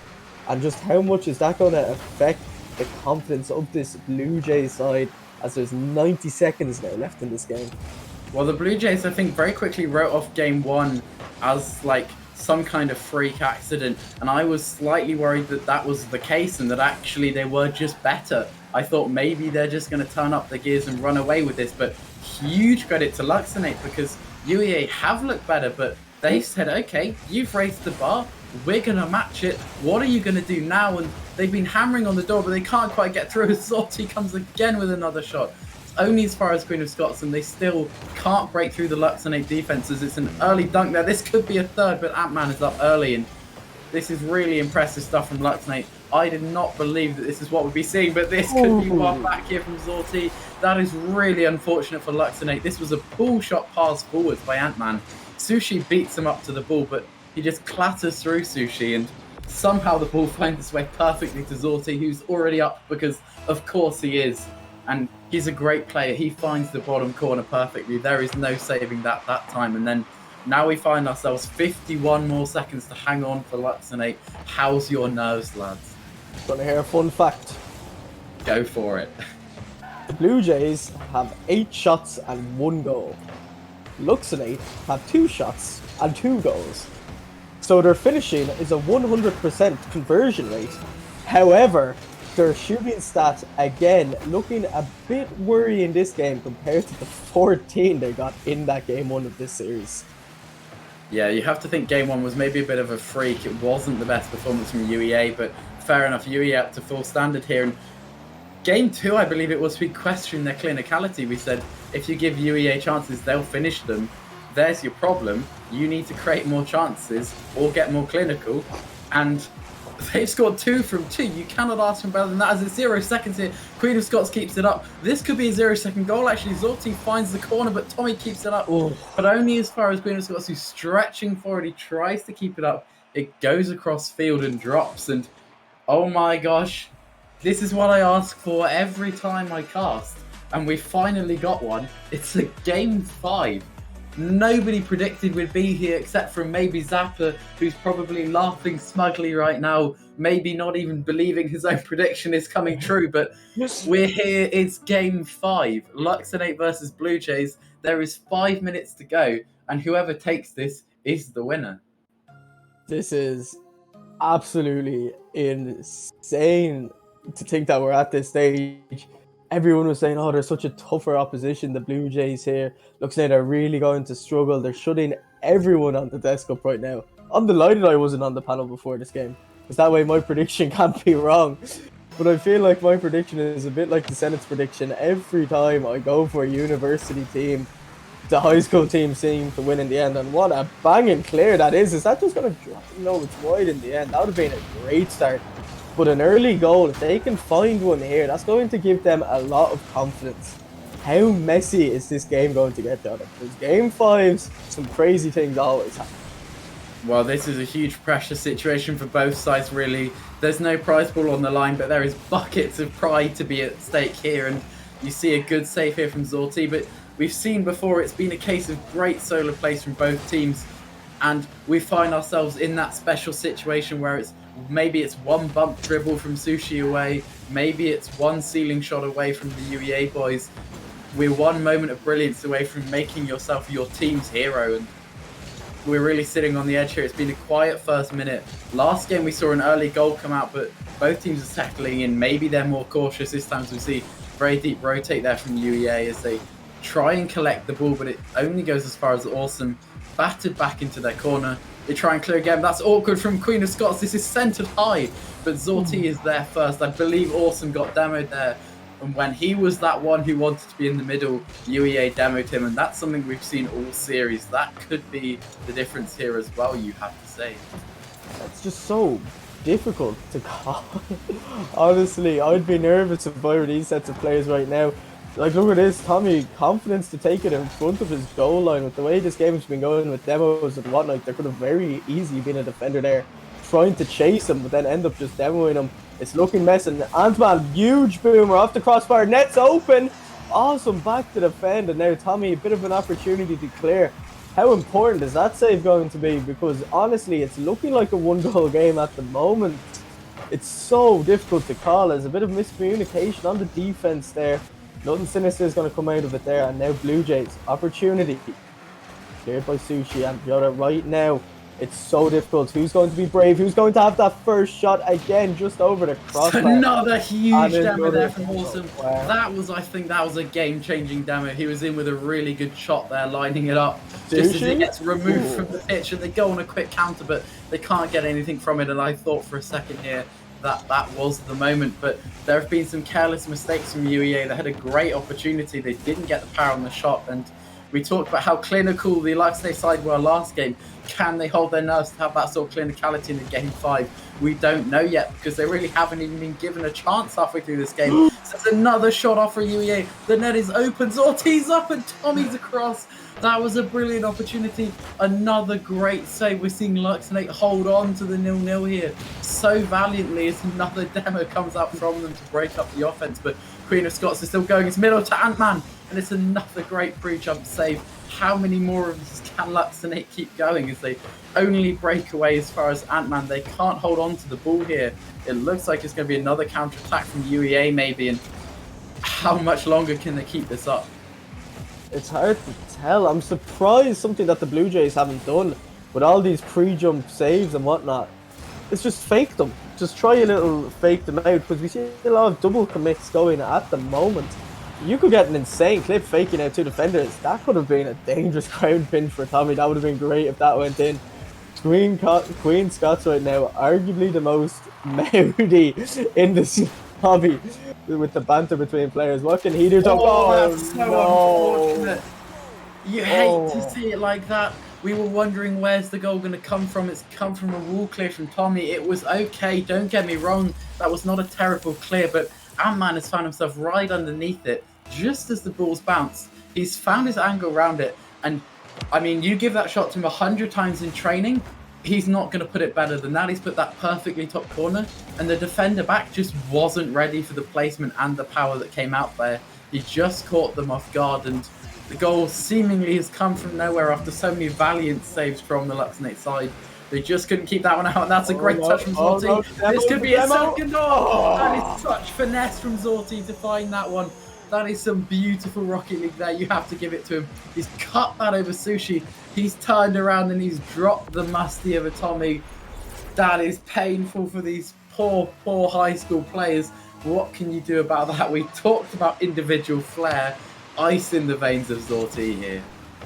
Yeah, and I think what's very important there is Ant-Man, who went after Tommy that whole time to force the jump up. Great teamwork, and it looks like it's slowly starting to fall apart. I think that's the final nail in the coffin. I think I'm afraid to say it, but I think Luxnay have been solved here, really, because time and time again, Tommy has been delivering these brilliant changes of pace where he's slowed the ball down and caught it, and the UEA side weren't ready for it, and it's resulted in tons of great things. But that time he slows it down and catches it, turns around, and there's a UEA player on his head who just dunks it through and finds the third goal. And as the clock runs down, we're down to 30 seconds here. Sadly, it looks inevitable, but you have to say, and I want to get plenty of time to say it here in case they don't after the game, that what a performance from the high school side. They've exceeded all our expectations here. This has been a huge, impressive display from them, and they can be so proud of what they've done here, even though they just haven't quite got it over the line. We do see them get a goal here. It seems that the everyone was stopped moving, maybe just celebrating, relaxing, enjoying it, but that's not going to be enough to change the fixture unless they can find 2 goals in 1 second. It's never been done before for a reason. Pinch kickoff. No, doesn't happen. And that is game, John. What a performance against a good university team as well. That was absolutely brilliant. GG's. That's it. It's all over now. Yeah, we're almost left in shock here. None of us saw that coming at the start of the series. We were all thinking this UEA side are too good. We've seen them batter credible uni side after credible uni side week in, week out. And these high schoolers have come in and said, no, respect our scene. That is the mark that they've left on this one. They've been absolutely battering through the high school scene, and they've shown why, because look at how good they've played here. We haven't seen anything like it from any of the other school teams yet. And you dare say we've got a final coming up in the school scene later on. And of course, that other team in the final who we're seeing next in these show matches, they've thrown a hell of a gauntlet down to them. They've said, we can hold one of the best teams in Uni Rocket League to a game 5. How about you? That was honestly, who saw that coming?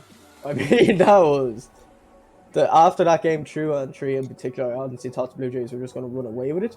They held on in game 4, and game 5, John, it was so close right until the end, where 3 goals went in the space of 20 seconds. You know, they were defending so valiantly. Every minute that went past with those great saves, you thought maybe they're going to just steer one on the counter and make the hero plays happen, but it just unfortunately wasn't to be. Our David and Goliath story eventually just didn't quite come to fruition, so cruelly taken from them. But again, huge credit to them. And I talked earlier about them throwing down the gauntlet to AGSB, who come on next. And I believe, if I'm not mistaken, that we're throwing to a break here. Yep. And then after that break, we'll get a little interview with the Luxnake players before we get to see the AGSB side that we've hyped up so much here. And if those 2 series are anything to go by, you don't want to miss the next 2, do you? Oh, you don't. We'll see you soon, folks.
What does perfect even mean? Is there even such a thing? Ooh, can we switch up all the rules and imagine a utopia? Darling, I'm just so fed up with these expectations. They keep weighing me down. My heart is begging me to get the hell out of my head. I'm gonna live inside the upside down. And welcome back once again to Schools versus University Show Matches. My name is still Atch. I am still joined by Jota and Zappa, and this time we've got a very special guest. It is Sushi from Luxonate himself. Sushi, that's been 2 fairly eventful series for you guys. Just have a quick chat with me about that first match against Essex. Obviously, you guys, at least according to Jota, had plenty of time warming up in the run up to that series. What sort of preparations did you take, and how do you feel it went for you? Obviously, I think you might say quite well. I think like an hour, around 45 minutes to an hour before we just hit up ranked, tried to just get our comms warm up, and honestly weren't expecting to score all of the goals and get a kind of nearly perfect sweep on them. And yeah, I have to say it was a very fun matchup. We may or may not have tried to freestyle near the end, hence the somewhat close game 3. But yeah, nothing else I can really say about that. No, it was a commanding display from you guys, and I think anyone who's watching that series in particular, I think should be a bit worried. Zappa, have a little chat with Sushi about our second matchup. Yeah, Series 1 was a bit forgetful for me. God, that was something to cast. So we'll focus on Series 2. The opening came out firing 6-1 against a very dominant uni side. After that, kinda games got a little bit closer, and then sadly ended up losing. But you definitely showed that you have the capabilities to bring it to the uni side. So, what were kind of your thoughts throughout the series, where you started off high and then kind of, as sad as it was, got lower and lower? Did you guys start calming more? Did you start calming less? What were the issues when the series got longer into the stage? After the first game, we all tried to play the same, and I feel like I kind of disappointed my team down a little by not playing as well as I did in the matches before and after that. And I had I had Tommy and Orson trying to hype me up, trying to get me to start playing better, just by improving my mentality, and it worked in game 4 as we won, even though it was quite close. But it did allow me to try and get better, and the games were back and forth. And honestly, going into game 5, I really wanted to win back, but I could not tell who was probably going to win that final match. Yeah, it was an incredibly close series right down to the wire then. And, I think credit to you guys. Certainly none of us on the desk had you taking that in such a close fashion, all the way to game number 5. Okay, all right, Zappa, have your credit. Your moment in the sun I did predict them to win, but now. I said it would be 3-2 and it'd be a great series, and it was. It was a great series, and I think that was, a bit of a shock for us. Not that we were sleeping on you, but obviously UEA came second in the country just a few months ago, so very promising signs for you. Well, see, there you go. So Zappa's claim was baseless. But I mean, I didn't know that either. Well, there you go. Maybe that helped. You said the GCS one was baseless, and look how that turned out. Well, true. That's in the past. We'll move on. To take them that far is a fantastic, showing for you guys, and obviously it's really good looking forward for you guys going into your all-important final matchup, which I'm going to leave you to chat with Jota about. Yeah, exactly. That's what I want to ask about, because of course, I believe it's July the 3rd that you're playing AGSB on LAN. I assume you've probably never played in a LAN environment before, is that right? Yeah, I mean, way back in last year when COVID wasn't a thing, we always used to go to school and play our British esports matches in school. So we had kind of like a LAN-ish environment, but we haven't done so in like over a year now. So I'm glad to be happy going to play with Tommy and Seamus also beside me, just playing some games and hopefully win the trophy. Yeah, very understandable. And before I ask this question, I of course want to say well done. It's a brilliant performance there. You did have us on the edge of our seats, and I think you've really laid down a gauntlet for AGSB. Do you think that they will have been watching this and they'll be slightly scared by how you've performed? I'm not sure really, because I personally think I didn't really play as well as I wanted myself to play. So it's up to HSB what they want to take from this. They might assume that this is our peak, this is what we're playing as if right now, this is what's going to be at LAN. Or they might try and predict that we're going to improve a lot more until LAN. But what I'll say to HSB is you better hope that we do. Yeah, that's a great message to send out there. And finally, I believe before I hand you back to Atch, I'm going to ask, we of course, we see HSB next with 2 series coming up. How do you think they'll fare against their 2 uni opponents? As far as I know, they're playing Manchester and what other team? Sorry, They're playing against Manchester and Salford. Okay. I obviously have best wishes for the HSR boys. I hope HSB can take the dubs for each of those matches. I will be cheering them on in the chat after this, and yeah, I'm just glad to see them playing some matches and just winning some matches for the high school side. That's the kind of sportsmanship we're all about here. Sushi, thank you very much for joining us. Best of luck in that final match coming up on the 3rd. Thank you. Now, 2 matches down, 2 to go. We're switching focus. Luxnate played brilliantly. That series against UEA, definitely closer than most of us were imagining. We're now looking towards AGSB to keep the flame held high for the high school sides. And you got to think, looking towards this, I think, Jota, it's got to be, again, leaning towards them going forward in this first match.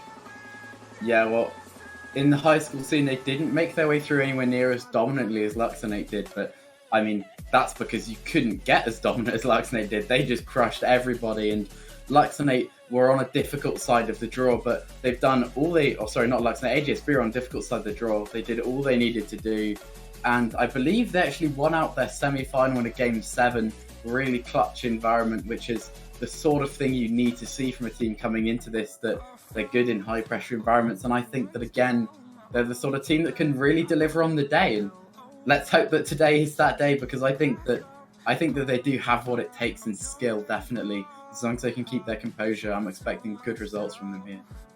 Well, it's a Manchester Hive side they're facing, Ejam, and this Manchester Hive team had a bit of a shaky start to NSC League play last season, but did manage to make it to the semi-finals in Division 2 North, which on paper seems, perhaps a little bit lower than that Essex Blades Reloaded side we were looking at, but a lot of people in the NSC scene would perhaps claim that North region is perhaps a little bit stronger to begin with. So you're looking sort of almost, somewhere around even on paper, and if they are still going from strength to strength and improving, they could make a fist out of this. You never know. I wouldn't know much now about the whole Manchester Hive team. However, from the uni 6-mans, I think it was random 6-mans the other week, I did see Tarek play in that, and I was very impressed by his overall performance. So I'm going to be interested to see now how he actually plays with his university team, because in the sort of whole random roster, he seemed to work extremely well with his teammates. So now to actually see him play in a side where they've been playing together a lot, I'm looking forward to see that. However, just honestly, I obviously don't know that much about NSE as I do over in Ireland with the Ice League. But I am looking forward to see now, just based on what everyone else was saying, how this Manchester side do. But of course, against another good high school side, you never know how these games are going to go. Zappa seems to be the only one who can actually make his predictions correct. So whatever Zappa goes with now, I'm going to go with him. So don't ask me first. But for now, I think it's going to be a great game. We'll see how it goes. Duly noted. Zappa, like Ejam has just noted, Tarek, definitely the star man to be looking for, I think, from that Manchester Hive setup. He's the one that we want to be watching. Obviously, AGSB, an all-round very, very solid team. Is there any sort of equivalent you'd be looking to on that side? Are you looking at one player in particular, or are we after a whole team performance tonight? I think AGSB, as with, I'd say, all of the top flight high school teams, definitely a team performance. But I think if you had to ask me to choose one player to focus on, like for Wyke, I would have chose Turner, Luxnate, Sushi. I think if anyone's going to be looking to make an impact here, it's going to be Nick. He's definitely, I would say, if everyone played at their highest potential, Nick could be the one who's scoring flip resets and doing mad lad plays that can send AGSB into the roof, and definitely one of those players that can pose a threat to Luxonate come land. So I think if he performs as well as I know he can, I've seen him play, then it's going to be a fantastic mechanical set to watch. But that's no bad omen on Sam and Forks, his teammates. They're both extremely solid players and both capable of mechanics as well. So I think, once again, much like with the Luxonate games, this first one might not test them as much and we might not see their true potential, but I think series number 2 against a higher opponent where they can bring out more of what they can show us, I think it's going to be a lot more interesting. Well, we'll leave Series 2, like you say, against that Salford side. I am tempted to agree with you. You know, it's a mix of Salford A and B. It's worth noting. I feel anyone who was expecting AGSB to come out and take it to the current NSE champions might have been having a bit of a reality check headed their way. But with a mix of Salford A and B on the pitch, that's definitely up for debate, which we will be doing, obviously. Debating is my passion, and we'll be doing that in the run-up to that 4th series. But I think it's worth, as this 3rd series begins to loom on the horizon, perhaps getting in towards some more targeted predictions. And I think, well, Ejam's asked me not to start with him, so I'll be generous and I'll honour that for him. So Zappa, I'm going to start with you. AGSB Manchester Hive, who have you got and why? I think, well, I've always gone for high school teams, so I need to do it again. But I suppose my reasoning is, much like we saw with Luxonate, I feel like AGSB, Lux, Wyke, they all took their first series games extremely solidly. And I think we'll have another performance of that again. It's just a matter of how warm AGSB are and what showing they're going to be giving us, because it might be the same kind of case as Luxonate where they don't look as on form just because they might not be threatened as much, or who knows, Manchester might come out and thrash them and give AGSB a run for the money. But I feel like AGSB might take it a bit slowly, and then I think Series 2 is going to be a bit more interesting. But yeah, I think this is going to be a probably tidy 3-0 sweep for AGSB. Now, that's an interesting play. Ejam, I'm going to come to you now. Are you going to back that prediction? You said you would. Is it something you can get on board with? AGSB are going to sweep trio. Okay.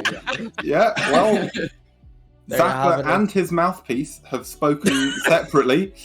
2 3-0 sweeps on the cards for AGSB from this desk. Jota, are you going to add any spice or variety here, or are we going to see just another domination from a high school side? Well, I always disagree with Zappa on the desk. I don't think I've ever gone for the same prediction apart from maybe earlier for Series 1. It's just tradition, really, and I'm slightly disappointed that Ejam was afraid to push the boat out and decided, no, he's just going to copy Zappa because you've seen it work for him before, but I've seen Zappa get them wrong, don't worry. So I haven't. I have to say that this AGSB team, when they look hot, they look really good. When they perform, they are sensational, but they have habit of going cold in games sometimes. And we saw it in their performances in the high school scene. They had a lot of close series where they turned off for half the series and then went, oh, panic button, here we go, let's turn it on. And I do think that skill-wise, they've got a slight edge in raw ability over this Manchester side, but I think it's only small, and I think that they'll have to be on their best game to beat them, so I'm going to go 3-2 to AGSB. Yeah, I can't help but agree with you on so many of those points. Like, we're looking at this Manchester side, Tarek is the spark, and if that spark lights, Manchester can really flourish in a series like this, you know. They just need that one key moment, a big play fairly early on in the series. If Tarek's feeling it, I reckon he's got the ability to get a good couple of 1v2s or even 1v3s going against this AGSB side. And like you say, on the flip side of that, we've seen AGSB do really, really well, play some of the best high school Rocket League out there. We have also seen them go completely stone cold mid-series, from the start of a series. And, you know, it just depends on which side of AGSB we're seeing today. You know, I don't particularly fancy lining this desk with predictions in favour of AGSB, so I will decide to back this Manchester side. If they can get, you know, that early play, if they can get a key moment going, something big from them, just consistent defensive work as well from Manchester, very important to see early in the series. And if they can get that going, I think there's every chance that they can win. AGSB will take them to the wire, so I think we might see a game 5, but I think Manchester can do this. Of course... Go on. I think that's a very respectable prediction, especially I can really get behind what you said about Tarek, because I will admit personally, I've been absolutely destroyed by him before. Yeah. He has that ability to make you look silly. Yeah. And I really can see a lot of credit behind your prediction. So although of course I've joined the popular vote going for AGSB, I will say that no discredit to Manchester. I do think that they're a very good side with a good chance here. Yeah, I mean, 2 words that might describe Tarek would be one's main. I think he has the capability to take on this entire AGSB side, and sometimes he would come out on top. There is, of course, only one way to find out, so we are going to get straight into our 3rd series of the night. AGSB taking the field for the first time in schools versus university show matches against a cult classic of the university scene in the Manchester Hive. The Senate is going to be your caster. Take it away. Hello, thanks very much. And yes, as we said, we've got the game underway in just a moment, AGSB versus Manchester. I think this could be a closer game than people are making out. I mean, it's hard to say. I think Manchester are a very solid team. I think it's definitely not going to be easy for AGSB. I think it's going to be a lot closer than Luxnate's first series. Well, what are your thoughts on the matter, Zappa? Obviously, hoping that it's a close game means that me and you can actually have a bit of fun on the casting desk. I'm hoping that the way the schedules have been running for these teams, it's not a kind of, we expect them to win and then they get stomped card, and then this might pose a challenge, and then some of the teams actually go on to beat them. So here's hoping that Manchester can actually give AGSB a run for the money and give us a good game to watch. And early on, it was a little bit of pressure from AGSB, but now ball hit back into their corner. Nick taking it off the wall, pops it down to Sam. Great pass. Both feet going for the demo, but the thing is, with that demo, nothing's really happening. However, open my mouth, Forks did the shut me up. What looked like a demo that led to nothing, Sam taps it back, and I think Tarek accidentally bumps into Roger on the respawn. Oh, not the start you're looking for if you're a Manchester fan, but definitely the start of the AGSB would be looking for. Yeah, it was a lovely little touch coming there from Sam to set up Forks. Not an easy angle by any means. He had a great aerial shot, and I think to convert that is very impressive, although maybe not so difficult for people as talented as the people from AGSB. Yeah, definitely. I've had the beautiful privilege of seeing some of the games of AGSB, especially being able to watch their series against Wyke, which, shout out to the BSE channel and also my own, I suppose. If you want to see a VOD of AGSB and Wyke going against each other, we saw Wyke last week, we're seeing AGSB now. Other than Luxonate, the other 2 highest teams in the high school scene going against each other. But maybe you won't be checking that out if this is the impression you're getting. Nick just kind of lazily passing it off his own backboard, and Tarek tapping it in, and Forks covering the back post, because obviously he thought Nick had the ball covered at the front. And from what was a nice demo play and a tight pass goal for Forks, AGSB, especially with Sam bumping him, looking maybe not as hot as they did in the opening, but I don't think they're too fretful just yet. Yeah, I think AGSB just need to be a little bit careful not to have those, lazy touches in defense. It was maybe not the touch that Nick was hoping for. It's hard to say, but what they have to be mindful is someone like Tarek is just going to pounce on those opportunities to score and punish, which is something we love to see here.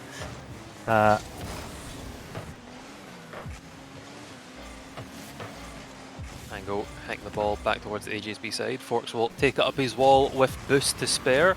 Air dribbles it by Mango, and brings the words goal, hit towards mid, Nick responds, Sam is there to receive it, and not the hardest of shots, but it's enough to go in, and maybe not the cleanest of finishes, but the play from Forks to Nick to Sam definitely shows that AGSB are here as a team and not just 3 solo queue players hoping to get some mechanical gifts for the chat to look at.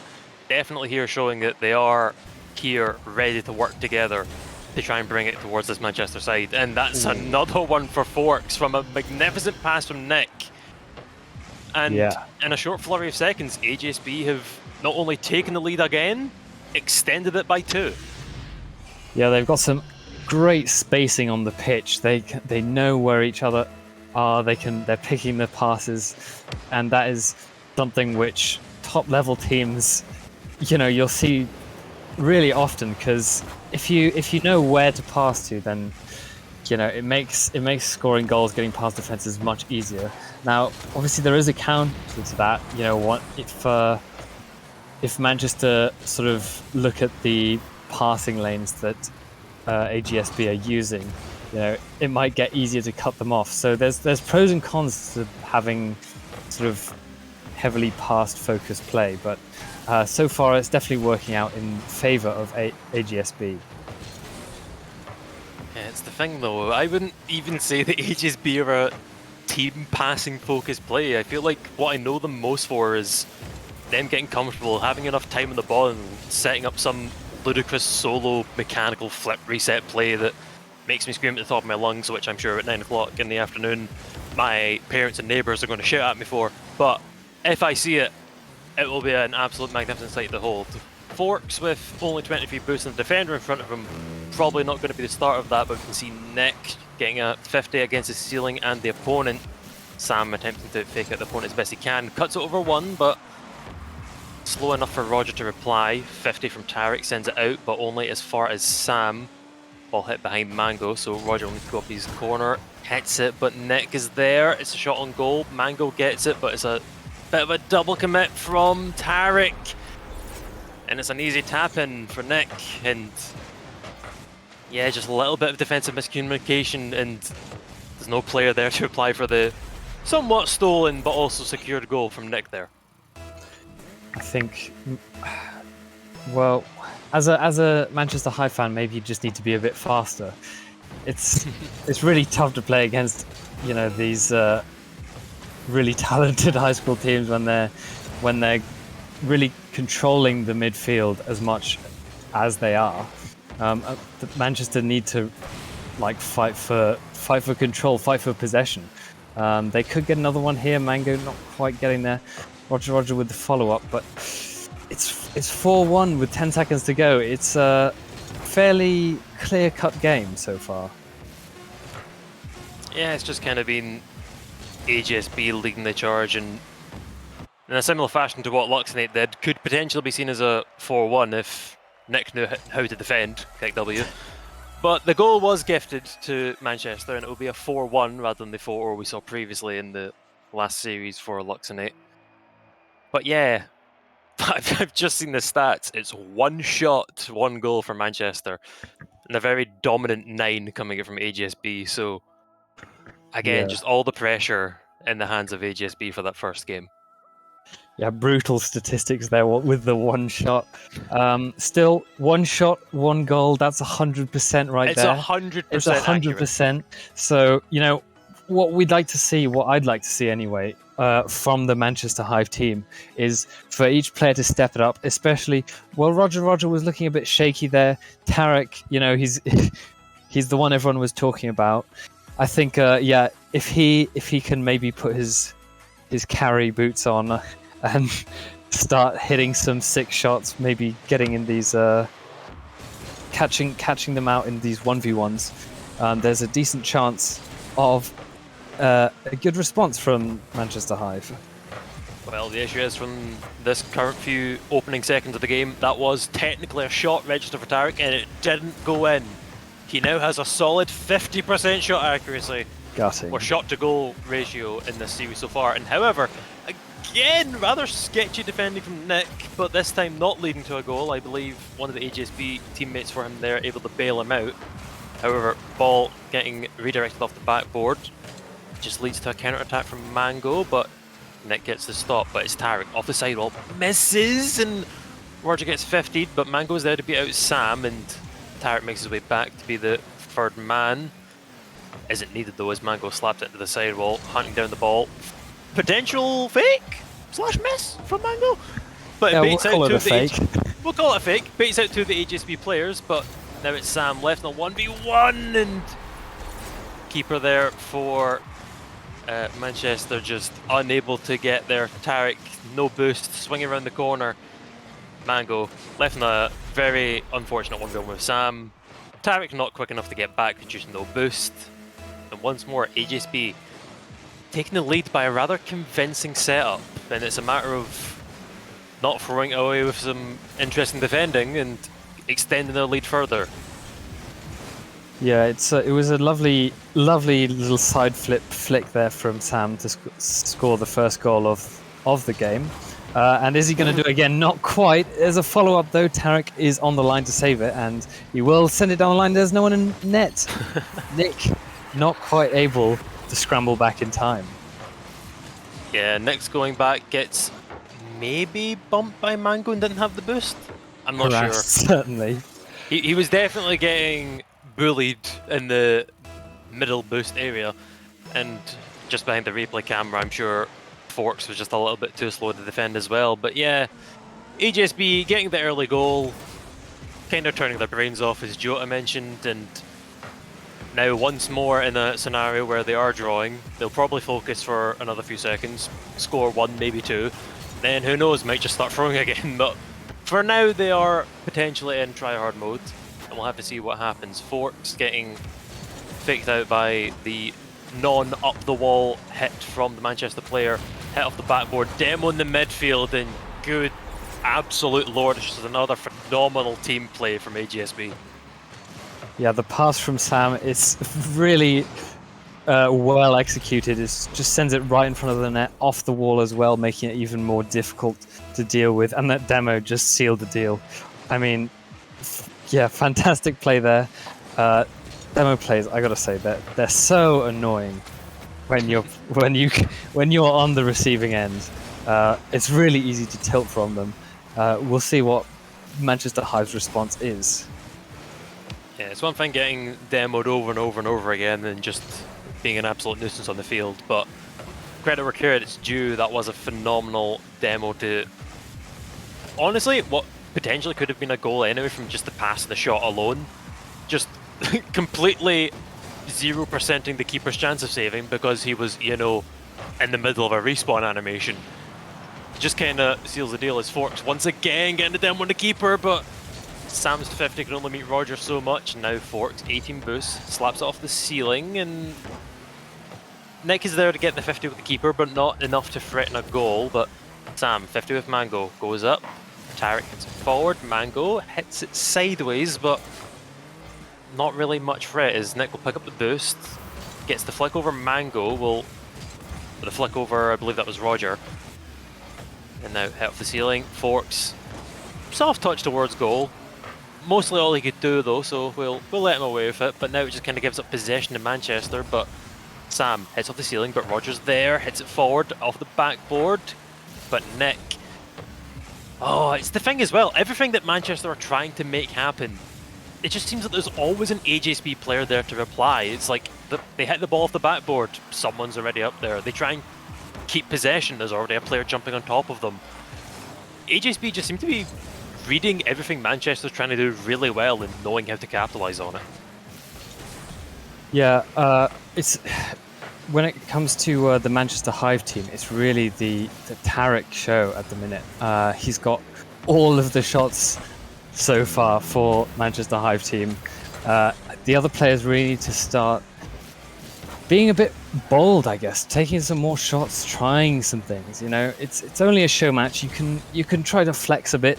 You can try to show off. I know it's against a highly skilled opponent who, you know, might just dismantle any plays you try to make. But just go for it. You know, just do. You know, don't hesitate. I think is the key here. And you know, Tarek is doing well, but he needs to be backed up by his team. Yeah, it's a case of, as you say, it is a show match, so even if most of your players are going to get shut down by a team that knows how to collapse on your possession rather well, if you get like 10-1, but your one goal is a phenomenal, you know, triple flip reset, must be easy off the backboard, double touch into your own goal, but actually not back into the opponent's goal, you've won the game essentially. You don't care about the result, but they're just kind of playing a bit passive and letting AGSB just have all the fun, which it's a show match. Both teams are going to be having fun.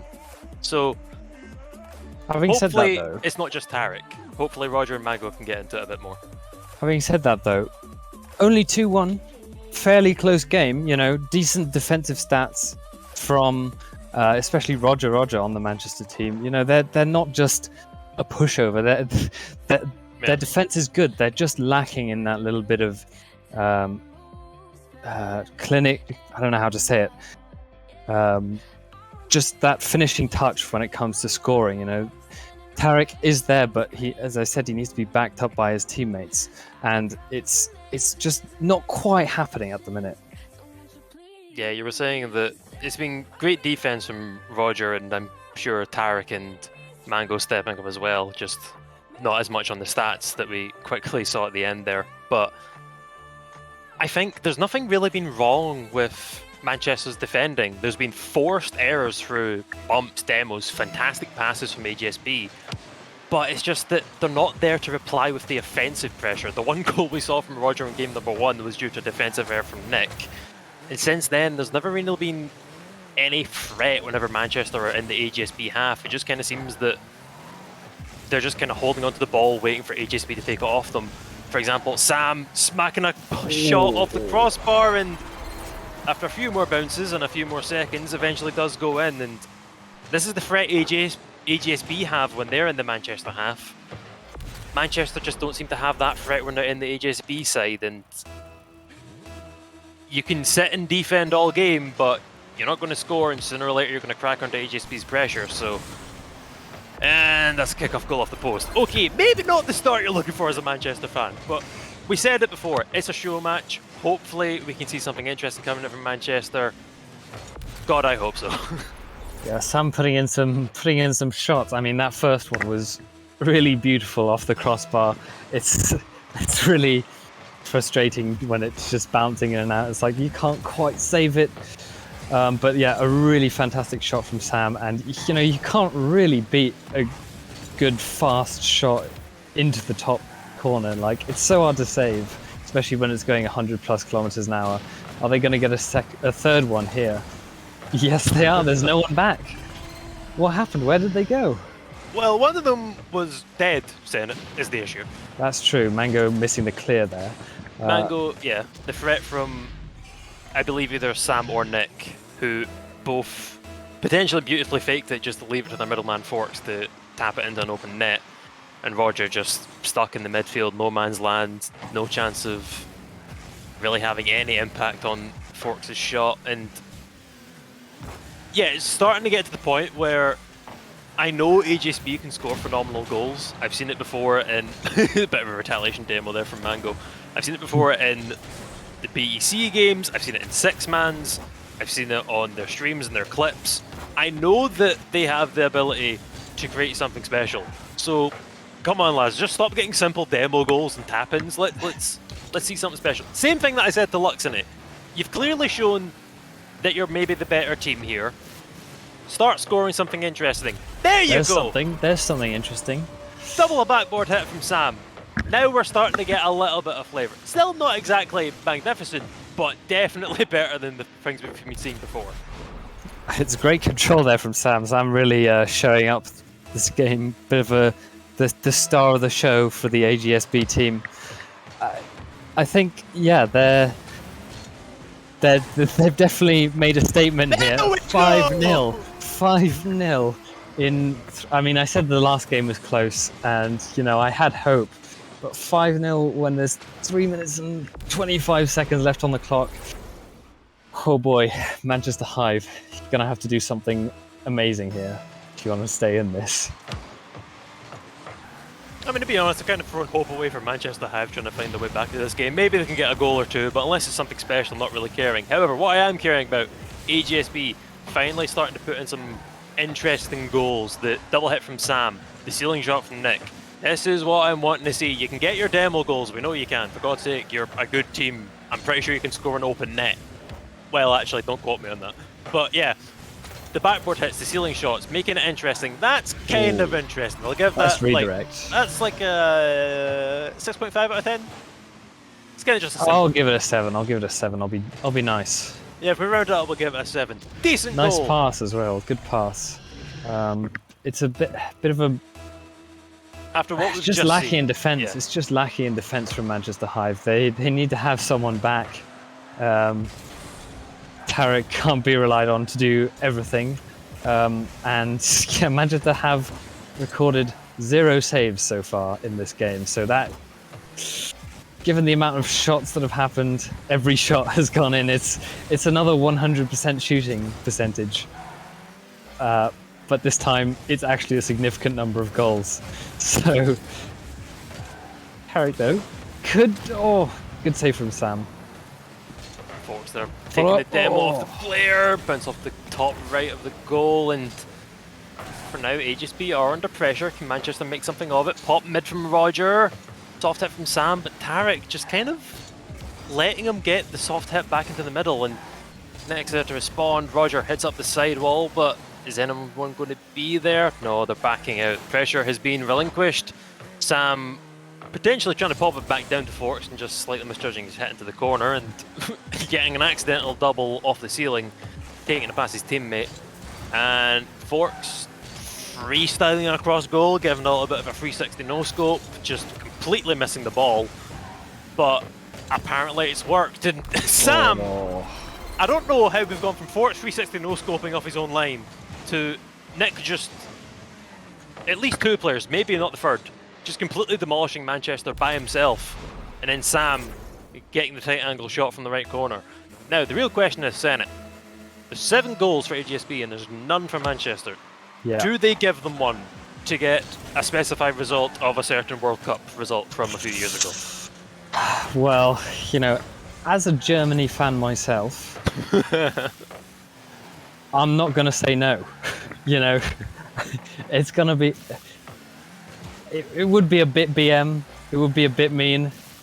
They could also go for the 8-2 score, a more recent yes. certain Champions League match. Very famous. Absolutely. But I think it'll be impressive if Manchester Hive get 1 goal at all at this point. 1 minute left on the clock, 7-0. What can we say? What can we even say? What I can say is, of course, you are assuming that AGSB are only able to shoot into 1 goal, which, by the looks of it, they are. As they tap in... Well, what happened? I know it was a 50. Who's that player there? Tarek, the main man for Manchester that everyone's been talking about, just trying to just dribble it into the AGSB player and it pings up into the top left. So now what AGSB need to do is score some beautiful freestyle goals, but into their own net, to get the 8-2 result. However, I don't know if they're actually going to do that or if they're just going to keep playing seriously. But for now, the Brazil dream is dead. However, the Barcelona 8-2 is potential on the cards. Tarek popping the ball forward. Sam denying the 8-2 result as of right now. However, still, well, I was going to say a few seconds left in the game for the potential result. However, Nick trying to make something happen, trying to get a 9th towards the goal, but sadly not able to do so. Sam plays it mid. Nick cuts it away from the Manchester Hive player who thought that ball was all his, until a streak of black came across his screen and took it away from him. Ball dangling over the HSB box. And in a rather convincing Game 3, HSB have took the series. Yeah, 8-0. And that's a total of 9 shots. Yeah, 9 shots for AGSB. Who missed? So Who was it? Who missed? Nick, absolutely disgusting. And disappointing. You think that you're cool because you scored some ceiling shot? No, you missed a goal. Absolutely believe disgusting. Yeah, disappointing for Manchester Hive. Not the best way to go out. there's positives to take away. Mango did show up a little bit more in that last match than his teammates, at least. But overall, bit of a stomp. Yeah, kind of in. Well, I was going to say similar fashion to Luxonate, but if I'm being brutally honest, Manchester kind of got rattled by AGSB. The first goal that Nick kind of gifted to Tarek, we can maybe discount, but yeah, again, I think Manchester, I'm sure a solid side in the uni scene, but not to toot our horn or anything, but just shows the capabilities of some of the high school and college teams that are coming through, and AGSB did just that. But the real question is, are they going to be able to take it in their next match coming up very shortly? We're going to jump to a quick break, and afterwards, we'll need to see if AGSB can continue their winning ways. I killed it, it's murder, go crazy, berserker. I killed it, it's murder, go crazy, berserker. I killed it, it's murder, go crazy, berserker. I killed it, it's murder, go crazy, berserker. I killed it.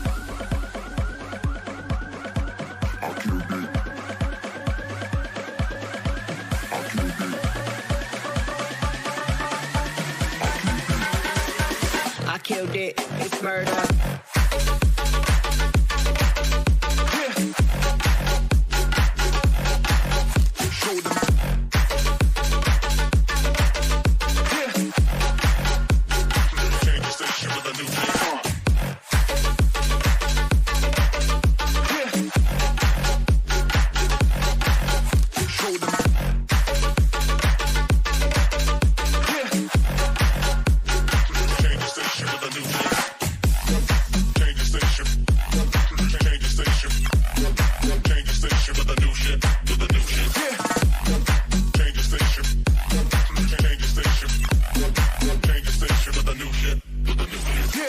I killed it, it's murder, go crazy, berserker. I killed it, it's murder, go crazy, berserker. I killed it, it's murder, go crazy, berserker. I killed it, it's murder, go crazy, berserker.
And welcome back to Schools versus University Show Matches. My name is still Atch, and once again I am joined by the esteemed panel of Zapper, Jota, and the Senate. Now, guys, one game to go. We've just seen AGSB certainly come out hot rather than cold in that series against the Manchester Hive. It's going to be a step up here, though, Zapper, for this AGSB side against Salford. We're looking at first team, second team, sort of hybrid side.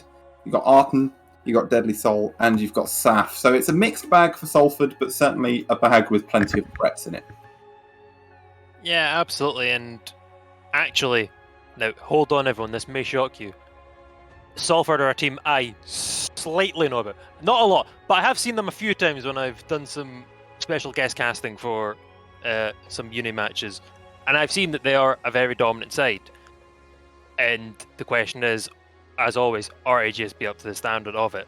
I think that the issue with Luxnate in their second series, well, I mean, they started off phenomenally, but I think that their playstyle was easily shut down by opponents that are better than them. AGSB showed that they can pass, they can demo, they can slam shots in from the halfway line and bounce them off the crossbar 17 times before they slowly go in. It's a matter of, will Salford be able to shut that down? It's not just you're going to a team that's fast and can ball chase well. You're going against just a solid, great team. So, as always, I love to hype up the high school lads, but I think this one could be very interesting and potentially be the upset that everyone is rooting against, considering the pedigree of Salford in the uni scene. Yes, of course. I mean, this... I think one key element of this, Jota, is going to be all about that experience. You're looking at a team in AGSB who have played a lot together. They know what they're doing. They've got options. Zappa just referenced it there. They have more than just one card up their sleeve. They're a passing team at times. Other times they can do brilliant solo offense. You see them do the lot on occasion when they've come out hot like they have done so far tonight.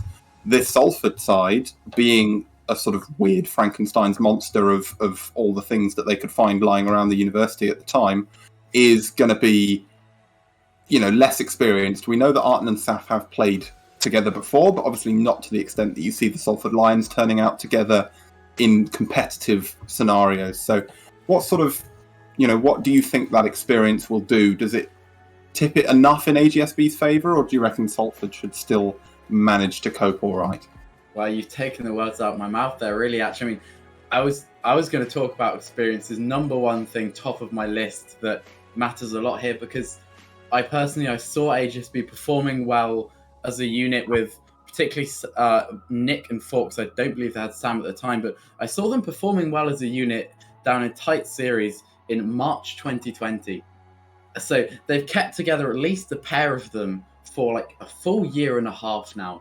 And that is really a lot of series under their belt. However many series, we've talked about it before, that, okay, maybe they play slightly less in a school season than you do in a uni season, but they've got buckets of experience together and they've been in big games. And they're also, you've got to remember, they're grinding for their big final. This is their time right now.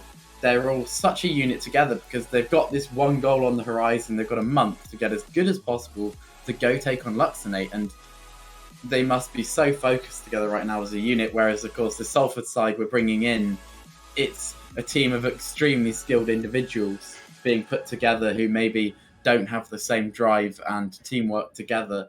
And I so desperately want to give it to the high school team, but I'm as on the fence as you could possibly be with this. If I could, I wish I could just predict a game 5 and leave it there hanging.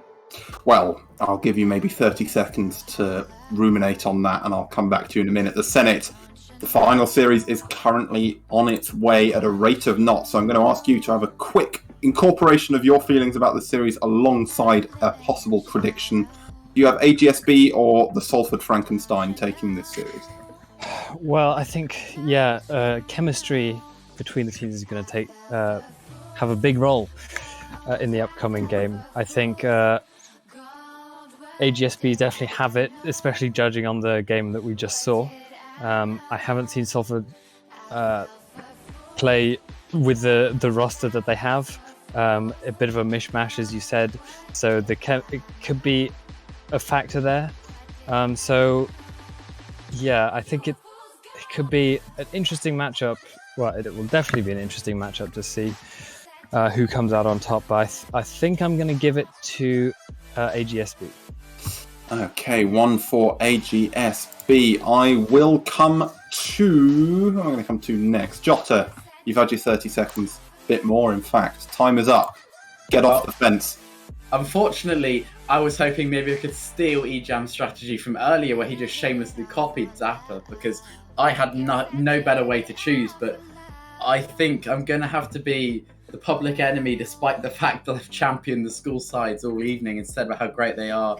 I'm going to go with Salford just because they're going to get warmer and warmer as the series goes on, so I think when we get to that Game 5, they'll be peaking, they'll be working together well. Okay, so we're getting both predictions perhaps thinking of a long series. Zappa, what's your take? Well, first off, I'm very humbled by everyone thinking that I'm some sort of prediction god, even though I have got 3 of them wrong, and those are in the later half of the series like this one currently is. So I also think, much like the Luxembourg game, going to be very close, very interesting, potential Game 5, and I can't change my routes now. I've got to go for AGSB. I'm really hoping that we saw Wyke sadly get beaten out in their harder opponent game. We sadly saw Lux get taken out, both teams doing phenomenally well to take it to their opponents. I'm hoping that AGSB can be one of the top flight high school teams that can take down one of the... Maybe Frankenstein, bit of an excuse. It's still a titan of a team in the youth scene, and it would be amazing to see AGSB come away for the win.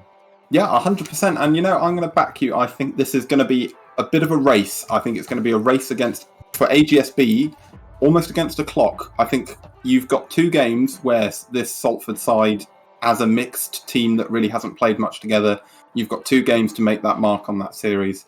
If you can win both of those 2 games, you set yourself up, obviously, a 2-0 series lead. I don't see AGSB throwing that away. But if you come out a little bit shaky, it might go a little bit wrong. We've seen them hot so far, AGSB, but this is going to be their biggest test. Let's go straight down to it. The final series is about to begin. Your caster Ejam is there. Ejam, take it away.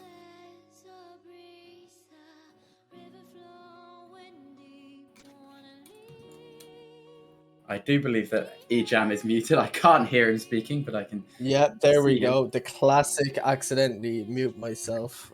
Twitch chat's gonna love that one. But I can hear I hope you can hear me now, John. I was saying you taking a page out of my book. I really appreciate that. Just copy Zappa. You're usually right. You did go against them, however, and you know what? I actually personally think that Salford are going to take this one just based off the performances I've seen some of these players put in. But, this team just came out of an 8-0 win of a Game 3 in a swept series. They were well warmed up at this stage. We'll see how they are now. But straight into Game 1, and look at the demos coming through already. We saw how pivotal they were in the last series. Do you think they're going to have a big impact this series? Yeah, I mean, it's such a cliched mantra to have, but if you're not alive, you can't make the saves. That's clearly the approach that Salford have started with here, as they've also kept all the pressure on. They've taken both corner boosts, I think, twice in a row now here.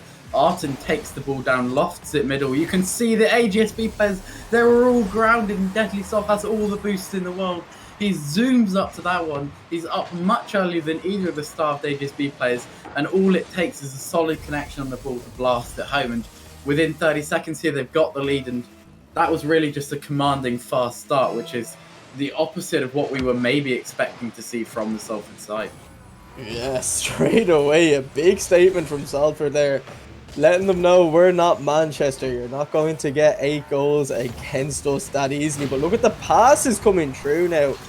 The big difference there, defender with boost on the line in the right position. We'll see, can they keep this momentum up going further and further into the game? The clears look good already.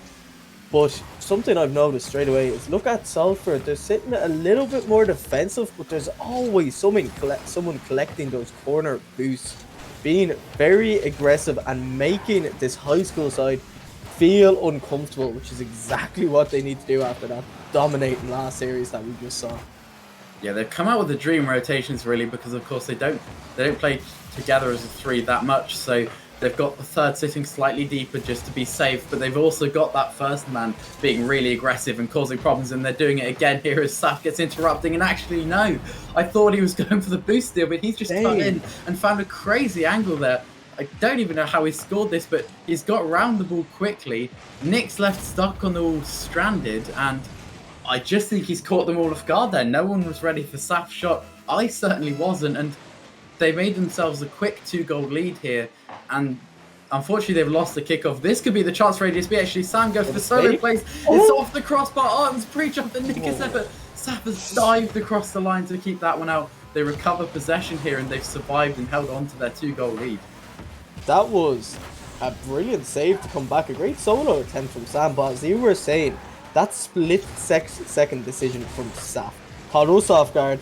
Definitely caught the players off guard, and Saf extremely accurate in his shooting. That is not what you want to be up against. Someone who can pick out those angles in a moment's notice.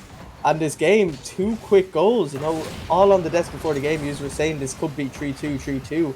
But this is a commanding Game 1 performance that we don't usually see. In the last series, we saw an 6-1 victory, I believe, from Luxembourg, who were warmed up at this stage. This AGSB side, they're warmed up, you know? I was expecting them to come out guns blazing, but the ranked games must have been going well for these Salford players along the line, as now the game has calmed down a little bit. Do you think we're going to see a few more demos again, maybe open things This up? could be the opportunity for Forbes, but Arson gets there well, and yeah, although this could be a case of the opposite way around, although Sam might have a shot here again. Deadly Soul finds it at the back post, but we're finally seeing some sustained pressure from AGSB. It's another attempt off the backboard. Sam is up this time. He can only find the backboard once more, and it looks like Arden's getting it clear, but you talked about them being warm. It may actually go against them because of how emphatic their scoreline was. You feel maybe they were just starting to have fun, not taking it too seriously by the end, and suddenly they've just been slapped around the face and suddenly found out, actually, no, you need to be deadly serious with this Salford game, because they need to get a quick change of mindset and deliver their best, or they're going to get just absolutely stifled with all their boosts taken. And you have to say, in the second half of this game, they've responded better. There hasn't been a goal for quite a while now. This is a great passing attempt there from Nick. So creative, and it doesn't quite come off, and you think, when they start to get those going, this could be very scary. That seems to be their way back into this, you have to think. You'd say so, you know. Defensively, they're looking a lot more sound now. They're getting a few opportunities. But the point you made about the fact that the Salford team haven't played much threes together and that third man is sitting deep, if you send someone out to demolish that player, take them out of the game, all of a sudden the goal line is very open. So it'll be interesting to see now if they can take advantage of the lack of team synergy. Because talent alone can win you games. But if the other team figures you out here and you're struggling with rotations, you know, that could cause problems for the Salford team further down the line. But 30 seconds left. I think they're going to have to write this game off. They're looking for one last attempt. If that went in, maybe they could have tried something. But at this stage, it's damage limitation, mental reset, go into that game 2 and try to find those goal-scoring opportunities like you found in the first series today. Yeah, well, nothing's paid off. They're going for another one here. As I was about to say, they've been going for the passing plays. They just haven't quite found the link up. And again, they're nearly on it. They found the first pass. They found the backboard, but it was cleared out. And they're going to go again here. Nick to Sam, but Deadly Soul intercepts. And they just can't quite get the link up going. And they've looked close.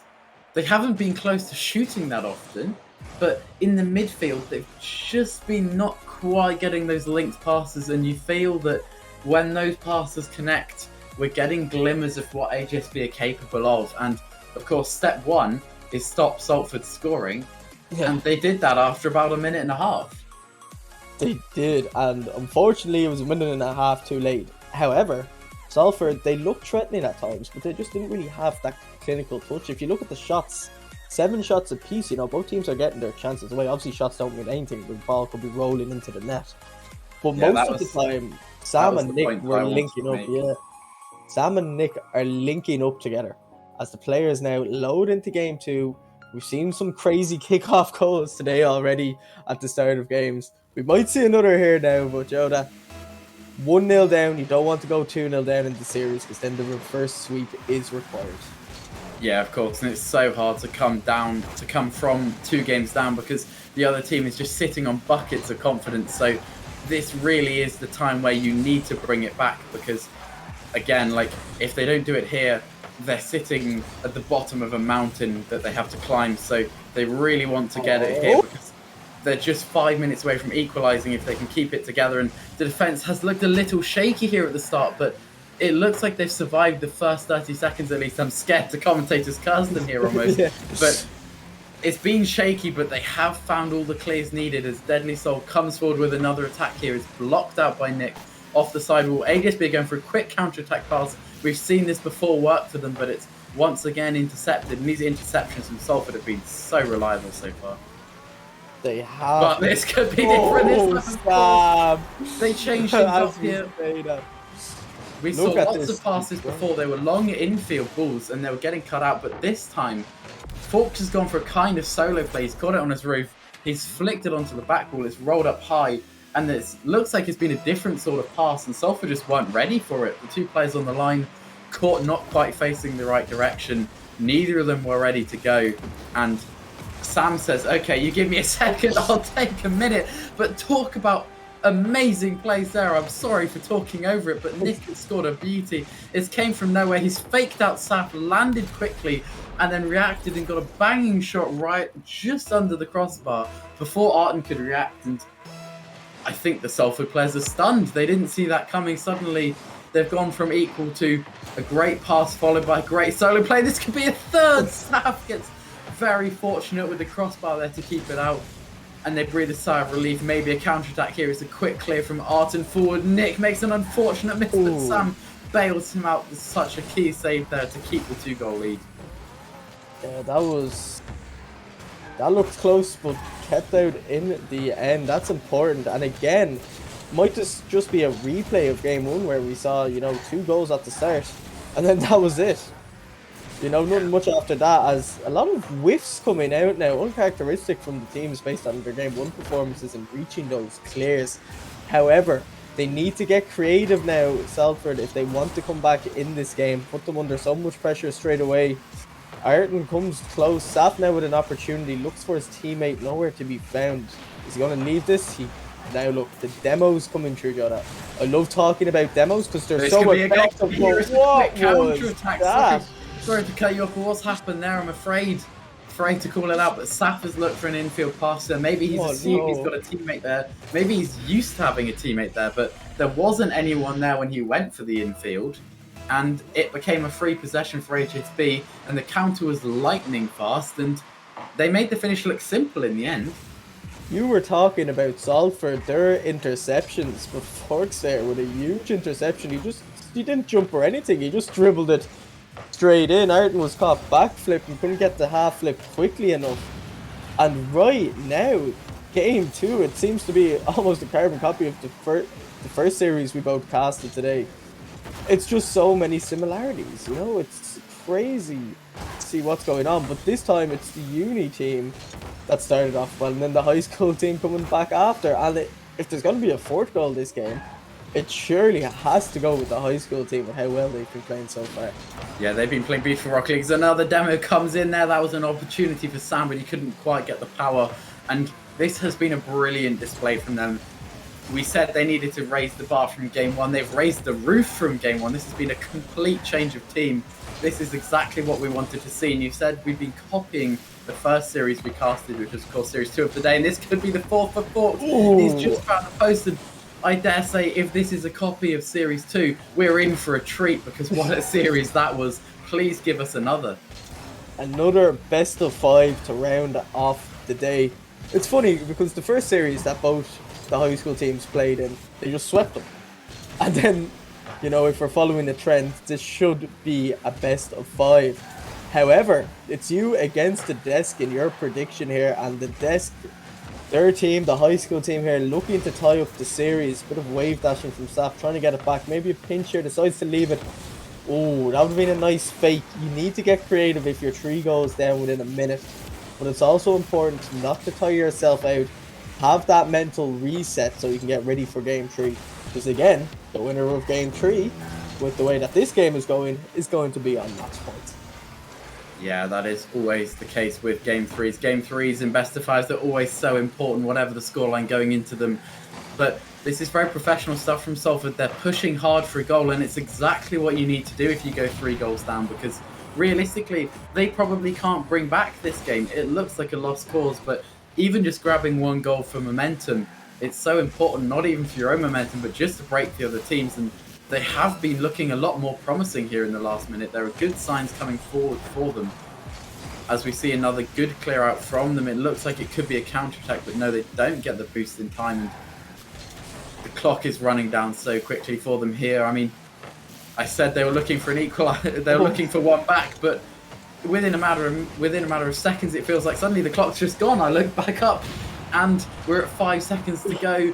There's low boost for them. They can't get the clear out. Nick passes it back to Forks. He drops it into the ground. No silly games from them. I mean, that's a testament to the way AGSB are taking this game. 3-0 up, 0 seconds, ball straight to the ground. They're not messing around. Get the ball down. Get Game 3 started. They are hungry for this one. They are, absolutely. It is exciting. It is very interesting to see just how this will play out now. Game 3's always important, as my Rocket League has decided to crash. That's always exactly what you want to see. So if the next game does start, we'll be solo for a little while. Just thought I'd give you a heads up. But honestly, a lovely, second game performance. They did everything they had to. They came back strong. But again, like the first game, all the goals came in such a short concession. And then it was just pure defense. It's like the teams know that 1 goal isn't enough. So they need to get that insurance goal just in case. Maybe push for that 3rd like we saw in this game. It's going to be interesting to see how this game plays out. Do they still have the momentum to carry I think on? it's a huge testament to the quality of these teams, right? Because you see it often in low-ranked lobbies. You kind of get this chaos, and you sometimes get huge comebacks where a team just turns it around and finds what works to hard counter their opponent, and the game flips on its head. But because of the quality of these teams, when they get a strong lead, they've just been able to consolidate. And both times the team that got the 2 or 3 goal lead just sat confident. They rotated well, and they never looked in danger, and they just shut the game down. And that's such a good quality to have in a team, because it gives you that potential. And we are just getting into this next game here. I don't know if you made it back into the lobby. I have. It's a strong kickoff for Salford. It could be a goal earlier. Saf goes up for this, but Sam reads it so quickly to get there and block it out. And Nick is up for the next ball too. They've beaten the first 3 balls, but Arton shows some class. He gets it over 1, and Sam is once again there to block it out quickly. It's some good defense early on in this game. Good defense. I love these ceiling musty flicks, or wall to musty flicks that we've been seeing all day. They do catch defenders out, just that little lift of the ball you get while performing one. They're not easy to pull off as effectively as these are, but look at that back pass from Nick there, completely clearing the chance of a counter attack. And this high school team, they're looking well. Oh, what a save there from Arton. That was right on the edge of fine margins, because he was getting bumped at the time. That is no. We talked about it before. AGSB go for really nice back passes. They've been playing some kind of tiki-taka Rocket League, and Saf has tried to get a cheeky pass back to Deadly Soul, I think. He's gone for a very cutesy touch back into him, and he just wasn't ready for it. There's been a breakdown in communication, and unfortunately for them, what could have been a nice way to get the ball clear has turned into a disastrous pass to the AGSB side, who very gratefully collected the open net at the end of it. Oh no, that was unlucky from Spas, or from, what am I trying to say, from Saf. After this, I'm losing it. This is what happens when it comes to these long, intense series. You're focusing so much, you're afraid to talk, because these teams are so explosive. Goals come out of nowhere, like we saw there. But rarely enough, something we haven't seen in credit to a lot of the high school teams is goals don't usually go in by virtue of mistake. They go in because someone steps it up and makes an opening or makes an opportunity out of nothing. And that's what I'm impressed with. And especially when you're defending, you don't know who's going to whip out something magical at any given moment. We saw Yeah, with speaking air of it, dribbles, Forbes is up for a double. ooh, He does leave that one. He almost. just couldn't quite reach it. I thought for a second that you were about to have perfectly timed that. And Yeah. yeah, I think it's a huge testament to the way these teams play, because something you see in the high school scene is such ambitious Rocket League, as we saw a bump coming out there from Sam, nearly finding the offense as Nick goes up looking for a flip reset. He gets it under one, Oh. and it's 50'd away by Saf. That was a golden opportunity there. He's nearly 1v3 the whole Salford defense, and those are the sorts of plays that we love to see. They are. You love individual plays. Just the fact that, you know, a lot of these players, maybe they come from one's backgrounds, like we saw earlier with Ant-Man, I believe, who's making those incredible solo dribbles the whole time. Is finally, I'd say it took about 8 minutes in-game time, Jonah, but Salford finally get a goal back. Yeah, and I'm afraid that was just a case of them hammering the door. There wasn't anything particularly special about that one. They just had been rotating well. They've been sealing the boosts, and AGSB found themselves a bit awkward. The pass onto the backboard was really powerful, so no player had time to get up there, and it was just cleanly, solidly finished. There was nothing special about it, but they did the basics very well there, and it's found them an equaliser. And there could be a dribble play here for Deadly Soul. He looked for his second goal of the game, but he couldn't find it here. He couldn't, but demos coming through now. Teams starting to get a bit dirty again. It's what you like to see. I love. Oh, is that just going to get going dunked straight in? in here. That is a huge Arson. and such composure, because he was in a position where if he lost that 50, his team were in big trouble, but he's committed so confidently to that. I don't think Sam was ready for the confidence Arton was going to bring to that ball, and it's just found its way into the bottom corner. So unfortunate for AGSB, but fair play to Salford. That was a big challenge, and it's paid off well for them. Exactly, especially after his teammate just got demoed. He had to rush there to block the crossfield pass, and it just worked out perfectly. And you know, those are the chances you have to take while playing this game. You have to take 50s. You have to be aggressive. You cannot let your opponents, especially when they're able to do individual plays, you can't let them get any time on the ball. Challenge everything, but manage your boost. As here comes a play from Art, now good read from Nick to stop the further goal going in. Still one goal in it, anything can happen. But both teams now getting on the scoreboard. The first time we've seen it in this series. The last two have just been clean sheets for either side. But you think, you know, Salford, they're going to start maybe, you know, getting a little defensive, make sure no incredible long-range goals go in again? Or do you think they're going to push for that extra margin of safety with a second goal lead? Well, it's difficult to say, because of course when we saw them defending before, we saw them sit on a 2-goal lead confidently and just shut down the offenses. Oh, that was so nearly a third there. They've tripped over each other to save that ball, I think. That is unbelievable that they've not quite scored that one, but somehow AGSB stay within one, and when you're within one goal, that's such a dangerous territory, and as we're about to see here, because these players have such great potential for solo plays, as Sam goes for one himself there, that all it takes is one special moment of magic from one of these players in the next 40 seconds, and we're even. So Salford cannot afford to sit back here. They have to continue to attack this game, or they put themselves at risk of one mistake or one moment of brilliance causing an equaliser. And it looking to be Nick here going for it, but he can't quite get to the ball. Sam's left alone at the back here. He's got a dangerous 50, but it does go wide in the end. It looks like they can scramble back to this, but we're down to 15 seconds now. Nick beats both to the ball. He's faked out Deadly Soul, sort of. Saf is awkward in the corner here. Nick's got it past. There's no AGSB player in the middle. That is so unfortunate for them. That was a great opportunity, but 4 seconds left here. Arton's knocked the ball over. This looks to be over. The ball floats over, and Arton's there again to knock it down into the ground, and they've held on to that 1-goal lead. They did, and that was a tight series. Again, all goals just seem to be coming in a flurry in the middle of the game. However, match point to Salford. We were in this situation earlier where it was 2-1 to the university team. The high school team came back from game 4. I don't want tonight to be over. You know? I'm enjoying these series. I want the best of 5 to finish off the night. Because AGSB, they had it easy in the last series. You know, that's no disrespect towards Manchester. That's just AGSB being a much more dominant team. Now that they have a test, I don't want them to just get walked over this game 4. I want to see this game 4 go back in the high school's favour, take it to a game 5, because game 5, anything goes. But we're loaded in now, let's see how it goes. We talked about how AGSB, when they turn up, they're hot. and when they don't, they really aren't. And you have to say they've turned up today, and that was just unfortunate for Manchester Hive. They're not a bad team, just on the day they came up against an HSB who were really firing on all cylinders, and it just was too hot to handle at that point. But of course, the Salford side, a class above. There's some great talent on this team, and they've been able to keep level so far. But I also want to see this game 5, not because I want my prediction to be wrong, as we see nearly great play from Nick there. That was so close to some brilliance, but you have to say it feels like, oh, this could be a counter goal. Just as I was saying, you have to say 3-1 doesn't feel fair to the HSB side. They feel like they deserve better than that here.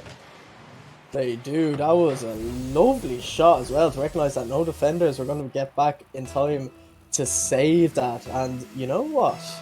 You could be the only caster or the only desk producer. I don't know what word I'm looking for. You could be the only one with the right prediction for this series, and that'll be a nice, that's a nice bragging rights to take back to the desk with you. Yeah, absolutely. But I don't want to be right by a win here, because I want to see more Rocket League, and I do think the AJSB team deserve more. They've been so close again.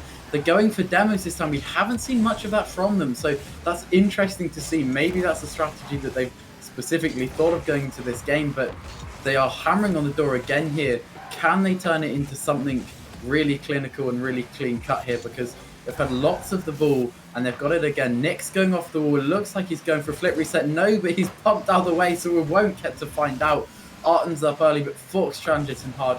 Nick's pushing hard again, and this could be the goal. Saf claws it off the line. Sam gets it back middle. Arten claws it off the line again. And AJSB threw everything at that. This could be a quick counter, but they scramble back and keep that one out. That was a very tense 30 seconds there. That was very intense, and it would have been so great to see the high school team get a goal back. But look at the way they're trying to find space, hitting the ball into open areas where either themselves or their teammates can follow up or get the nice clean pass across and a shot on goal. They're not playing sloppy. They haven't given up hope despite being on match point. They're still playing clean, and as long as they don't panic, as long as they stick to what they did in that opening game, I think we can see them come back very strongly here. But for now, still just under 3 minutes left in the game. They need to think of something a little creative as the clock starts to tick down. Because what they're doing right now, it's not working for them. And yeah, they can be half a car away from greatness every play. Like, whether it's half a car of Salford just getting back in time to scrape off the line, or their pass is not quite linking up, and it feels so painful to watch, because you can see them so nearly scoring all these goals. You're almost willing them in for them at this point, because they just can't quite get them across the line. But huge credit to Salford to just be able to fill all these gaps, whatever HSB have thrown at them so far. But that could be the one. It turns out what it took at the moment was just an absolute clang of a shot. I mean, this play hasn't come from a pass, it's come from one miss from a Salford player. Nick is the fastest to react, and it's 111 kph. That's what it takes. There was no getting up to save that one. That is brilliant from Nick. Right place, right time. Can Sam here maybe trying to find a second? He's got to bump this big for Artens there. Looked like for a second they were going to take a quickly but bump play, but this series has come back on fire here with that equaliser. And look how quick the game is being played now. Salford were happy to just let it, slow down. They were in the lead. They didn't need to do anything. Just be clean on the defense now for both sides. Who's going to... I mentioned it earlier in the series, mistakes were very little, but it seems to be mistakes now that are opening the opportunity up. Lovely pass to Nick. He can't find the swing around. Then again, we say that Saf scored that lovely goal in the first game with that very tight angle. This could be a goal here from Sam. Another great save, but they're really knocking on the door here. This is very promising for AJSB. And with a minute and a half left, you have to think that the Salford defense is the one that looks weaker. If you had to guess, you'd be putting your money on a game 5 right now. You would, and it's what we want to see as well. It may be getting late. Play from Arten here. That's great composure from Sam. It looks like Arten tried to fake him out. This could in fact be a quick counter-attack here. It was Sam to Nick, then back to Sam. He's gone for the shot, but Arten appears in the net and is an absolute brick wall back there. And he's up again somehow. He was just making the save. Now he's on the backboard to get the clear. He's everywhere at the moment, and he's just thwarting everything AJSB are throwing at them once more. They are, and honestly, if this does go to a game 5, who's going to have the most energy? Which team is going to be feeling the most awake? You know, obviously the high school side playing another series prior to this. In theory, you can say Big that flick from Nick. warming up, but Nick right now, ever since his equaliser, he's looking like a player who wants more. But Oh, that's an unfortunate miss. Nick with a great recovery from him out. It could not be enough. Oh my gosh, he's hit the post and the crossbar. How has that stayed out? It's still not over though. The ball is floating towards the net. Can they really can. It's a post mid should keep it clear, but we're still equal. The ball is still floating over the HSB net. Finally, Sam gets the clear. It's out to Nick. He can't get it away. It's still above the net once more, and it's a weird, awkward touch from Sam there, but they weren't reading it. He nails it straight into the ground, and they have just hung on there for overtime. That was such clutch defending from HSB under pressure there, because if that went in, the series was over, their night was done, but they kept composure. What time that could have been it? Nick goes for the flick with Deadly Soul. He shows he's got composure too right now. I know, and honestly, with the way both of these teams have been defending so well, I wouldn't be surprised if this was a long overtime. And in those long overtimes, you'd hate to lose them. All the momentum with the other team for game 5. This mid-solo pick from Nick is going again. He's been so consistently beating two players and looking dangerous, but he might not make it back for this. That's an unfortunate way for it to end, but it's the level of class that we see from Salford. Just Arton gets up for that ball so early, and you get such a powerful hit on it. They put us through a real series there. I mean, our heart rates were going ballistic, but fair play to Salford. They're clinical when it matters. That shot was the difference in the end. It could have gone either way, but unfortunately for all of us hoping for a game 5 and all the high school fans, Salford gets a really, really good clear and all the way into the net to take the series.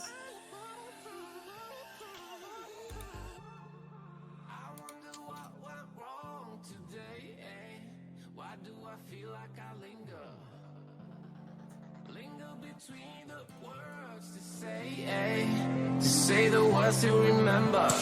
Now we're here to take control over your body and over your soul. We're gonna take back everything and lose it all. Lose it all.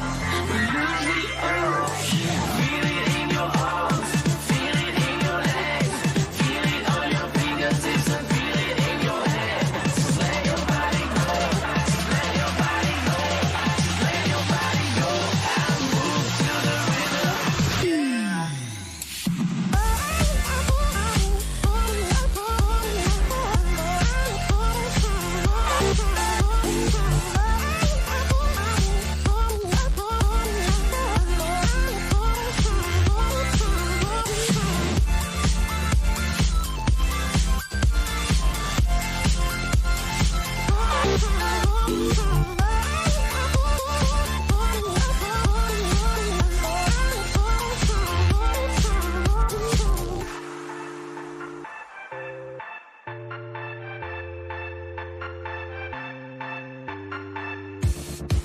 Now we will go back home today, until the very last hour. We still got a few more days to slay, it's gonna get so much louder. Now we're here to take control over your body and over your soul. We're gonna take back everything and lose it all. Lose it all. Lose it all. Feel it in your arms. Feel it in your legs. Feel it on your fingertips and feel it in your head. Just let your body go. Just let your body go. Just let your body go and move to the rhythm.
my head again. You had your heart set on me, but these feels, they come and go, and they come so easily.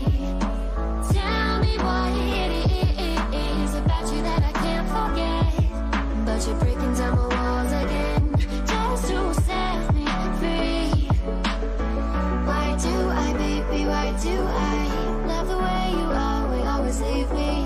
Why do I, baby, why do I love the touch but never love the feeling? Why do I, baby, why do I love the way you always leave me? Why do I, baby, why do I love the touch but never love the feeling?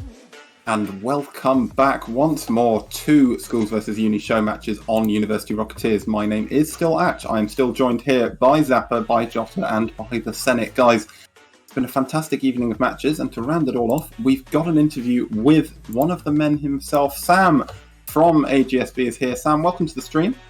Thank you. How did you feel it went today? Obviously, you've played 2 series. You went 1-1. Are you generally, on the whole, pretty happy with your performance? Well, I feel we played quite well in the first series, but we were definitely pretty disappointed to lose the second one in the way that we did. I think we definitely, on another day, we could have easily won that series, but, you know, it is what it is. It's just for vibes, you know? I mean, you know, it's all experience at the highest level, and these kind of things will really serve you in good stead going forward. You know, when you get to university, you and your teammates will know some of these people, will have, you know, had that kind of experience. It's all very helpful. Zappa, I'll hand over to you. Ask away. So, Sam, series number 1, kinda in a similar fashion to the Lux Night series, just kinda came out swinging and just took it to Manchester. There was a bit of an accidental defensive error from Nick that led to the first goal in game number 1, but other than that, you guys just kinda stomped on Manchester. So what was kind of the preparation going into Series 1, and how were you guys like calming and feeling throughout the series? Well, I mean, I wouldn't say there was a lot of preparation. I mean, Nick's been away on holiday for like a week before this, and he told me to tell you guys that he's actually washed, so take from that what you will. Understandable, believe it. Yeah. So yeah, there was that. But yeah, apart from that, it was just pretty good vibes in the comms. You know, we were just taking it like we do in scrims. In terms of preparation, I mean, yeah, we played ranked a bit yesterday as far as preparation goes, so not a lot. But yeah, I mean, it's always good vibes in that team, so yeah, it was fun, and we played well, and I think the comms reflected in our gameplay. Well, yeah, great performance. I thought it was really fun to watch you guys play. Moving on from what you've just been asked, I was wondering, sort of between games, building up to the second game, after having just sort of, based more or less stomped on Manchester, demolished Manchester Hives. Were you? Do you feel you were like prepared for that step up? Do you think you could have played better, prepared better for it, or do you think they were just the better team, and that, you know, you did all right with what you had? Well, I think it's definitely quite difficult to go from Manchester, where I mean, in the last game we stomped them 8-0. I don't think they were really trying at the end of that, but you know, it's quite different, especially when you've got like a 10-minute break in between. You've not got a lot of time. You know, you're going from like, I don't know what the ranks are, but it's definitely a step up in the level of gameplay. So it's quite difficult to adjust, and I think you probably saw that in the first game, where we just lost, really. There was nothing, we didn't do much. And then in the second game, we had kind of adjusted a little bit, and you know, we just destroyed them in the second game. But fair play to them, they came back, and you know, we definitely could have done a bit more in the next 2 games. But yeah, I mean, I wouldn't say they were just a better team. I think on another day we could beat them, but yeah, they did beat us on today, and that's all that matters. So yeah. Yeah, I think that's a very, very humble and fair analysis, to be honest. It's interesting to see such maturity coming out from all these players, because I'm sure a lot of the people watching will be uni players who are thinking, oh, these are just high school, they're just kids. But of course, you guys, you approach your game very seriously, and huge respect to you for that, for starters. But I'm going to ask you similar questions to I asked Sushi in the last interview, because I want to know how you're feeling ahead of your big game against them. And if you're watching their show matches earlier, and if you think they're watching yours, have you got any messages for them about it?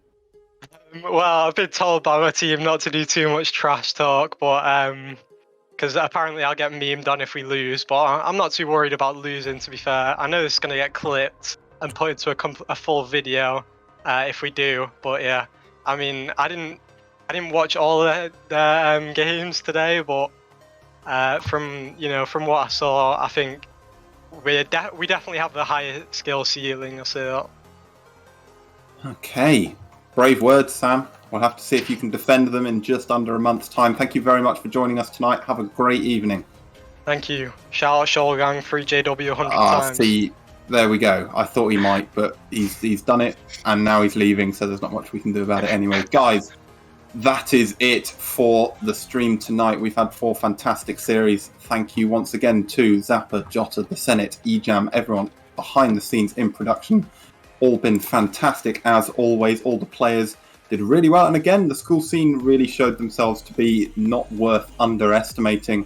We shall leave it there for tonight, but we will leave you with just a little something to whet your appetite. Have a look at this and enjoy your evening. To the teams, congratulations on your recent success in the British Esports Championships.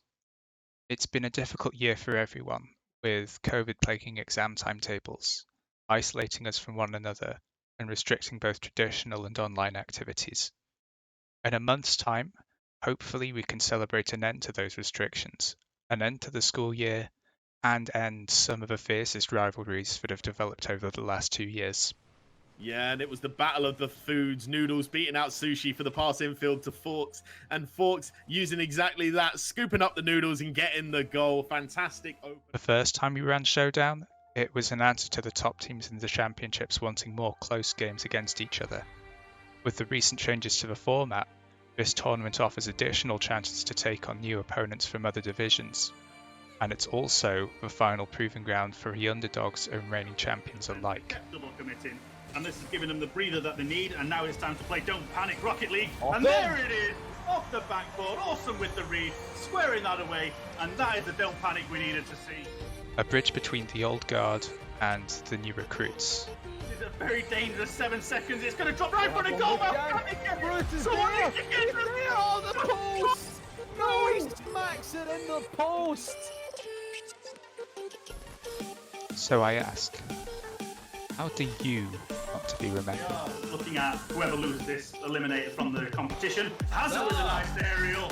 There we go, back in this game, showing that game 1 wasn't their hottest, but they're definitely back. Contest much after that.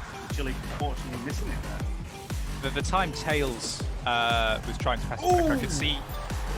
And I should just stop talking because Tails has put that past all the defenders. Yeah. Yes, we've seen Star coming out and performing some brilliant shots, especially during the show matches against uni teams, and people call him the star player. I mean, it's in his name. In the earlier series. To see him stepping up a lot bit more as well, and he does it straight away. Bendog into the floor, and Vinny sends it home. Thanks, the Showdown 2021 team.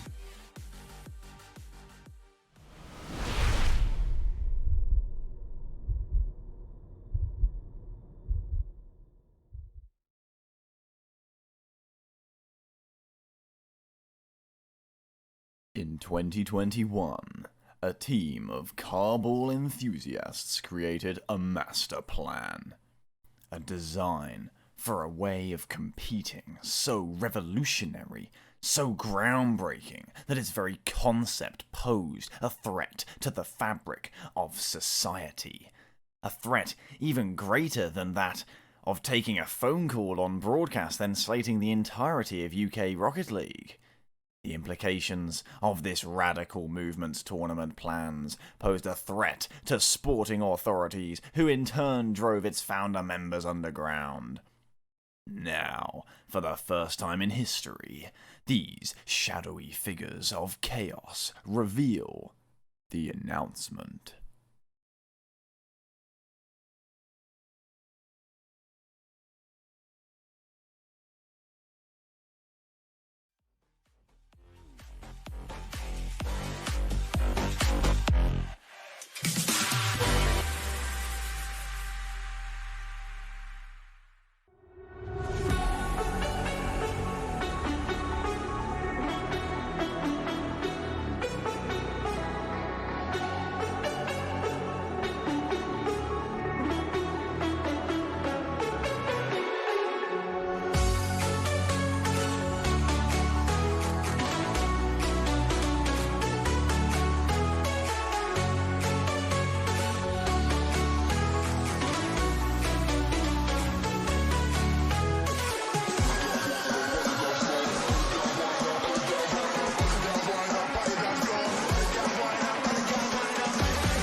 them up. Ganja smoking, they got rum in me cup.